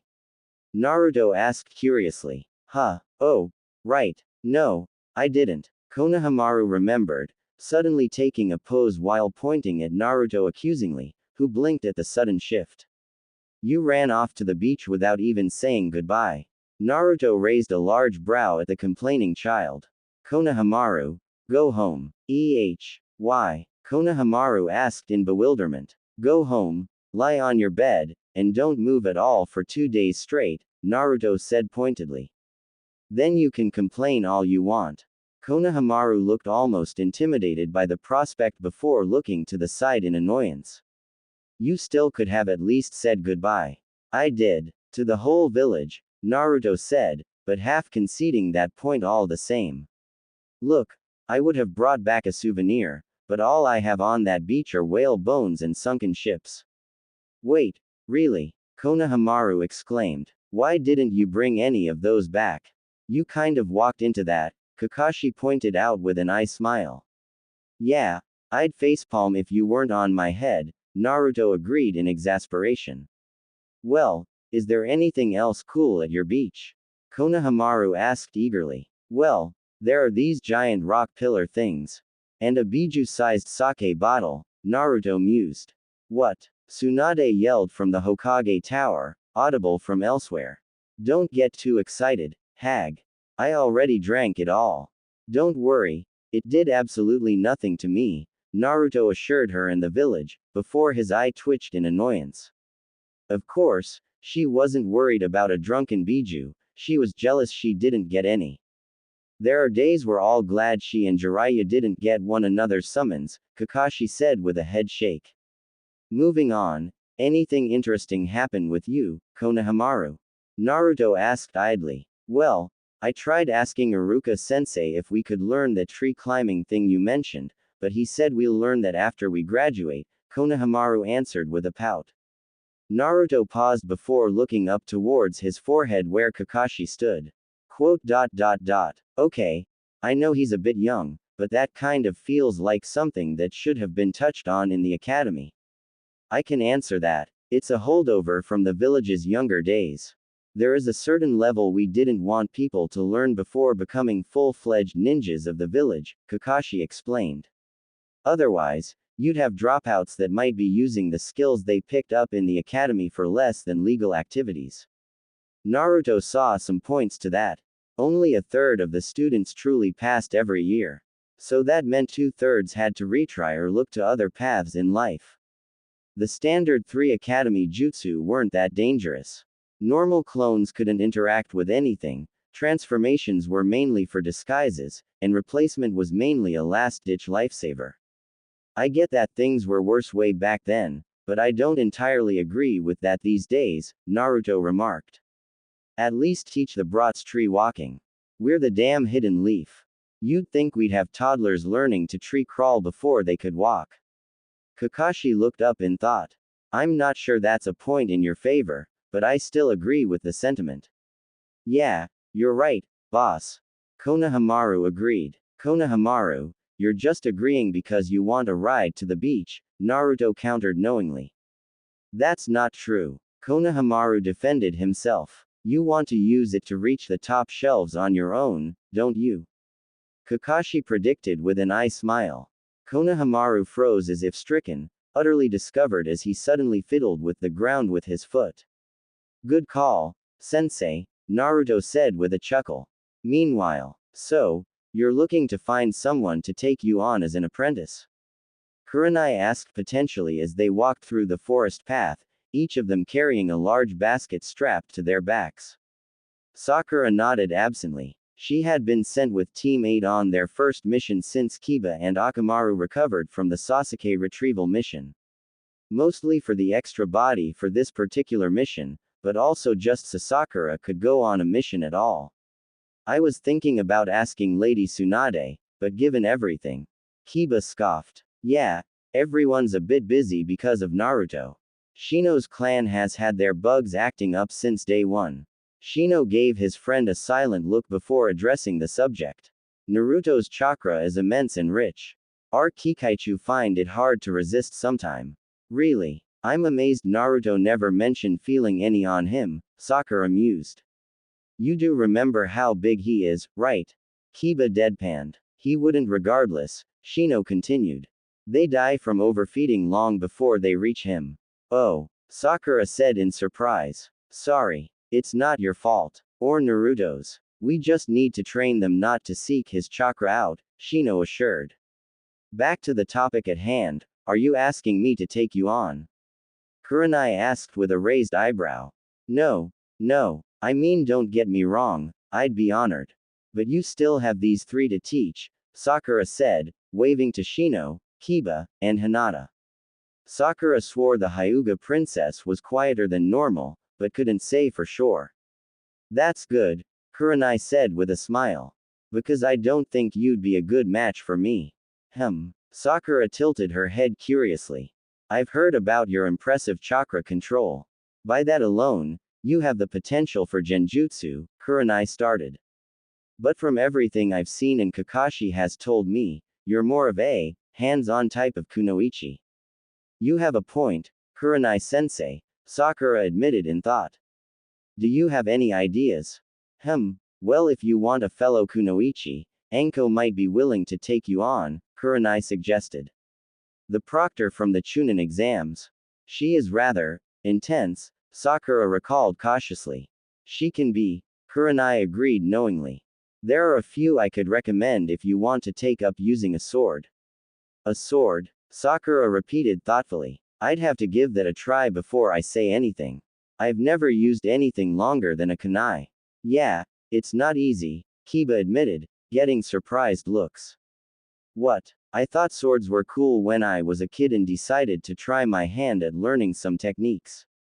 Did not go well for me, I'll leave it at that. You almost chopped off Akamaru's ear or something, didn't you? Sakura deduced. They weren't real swords. Kiba barked back. But yeah, if they had been, he might be missing an ear. The small dog grumbled at that. Ultimately, it's one part about your skills, but also about what kind of ninja you want to be, Kurenai remarked. I have a bit of an artistic touch. That's what got me into genjutsu originally. What kind of ninja? Sakura murmured. Watch out. Sakura blinked as Hinata grabbed her by the back of the shirt, just as she was about to walk out onto a sudden drop in the group. Thanks, Hinata, Sakura said in relief, smiling back at her. Hinata didn't quite smile as she looked away shyly. Why, you're welcome. Sakura frowned before looking forward. So, this is why we're out here, she remarked as she looked out over the area. The path and forest abruptly ended, giving way to a large crater that curved down several feet before flattening. In it were trees and stones, broken and crushed into the dirt. This is where Naruto walked through, Kurenai confirmed needlessly, looking out over the giant paw print. Or was it a handprint?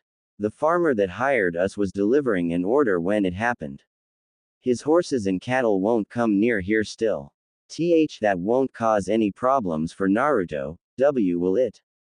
Hinata asked in concern. It shouldn't. This was the daimyo's idea after all, Sakura mused. Kiba, what's wrong? Shino asked suddenly. Everyone looked at the Inuzuka who was staring very intently at the paw print. One moment, Kiba said as he took off his basket and jumped up into tea.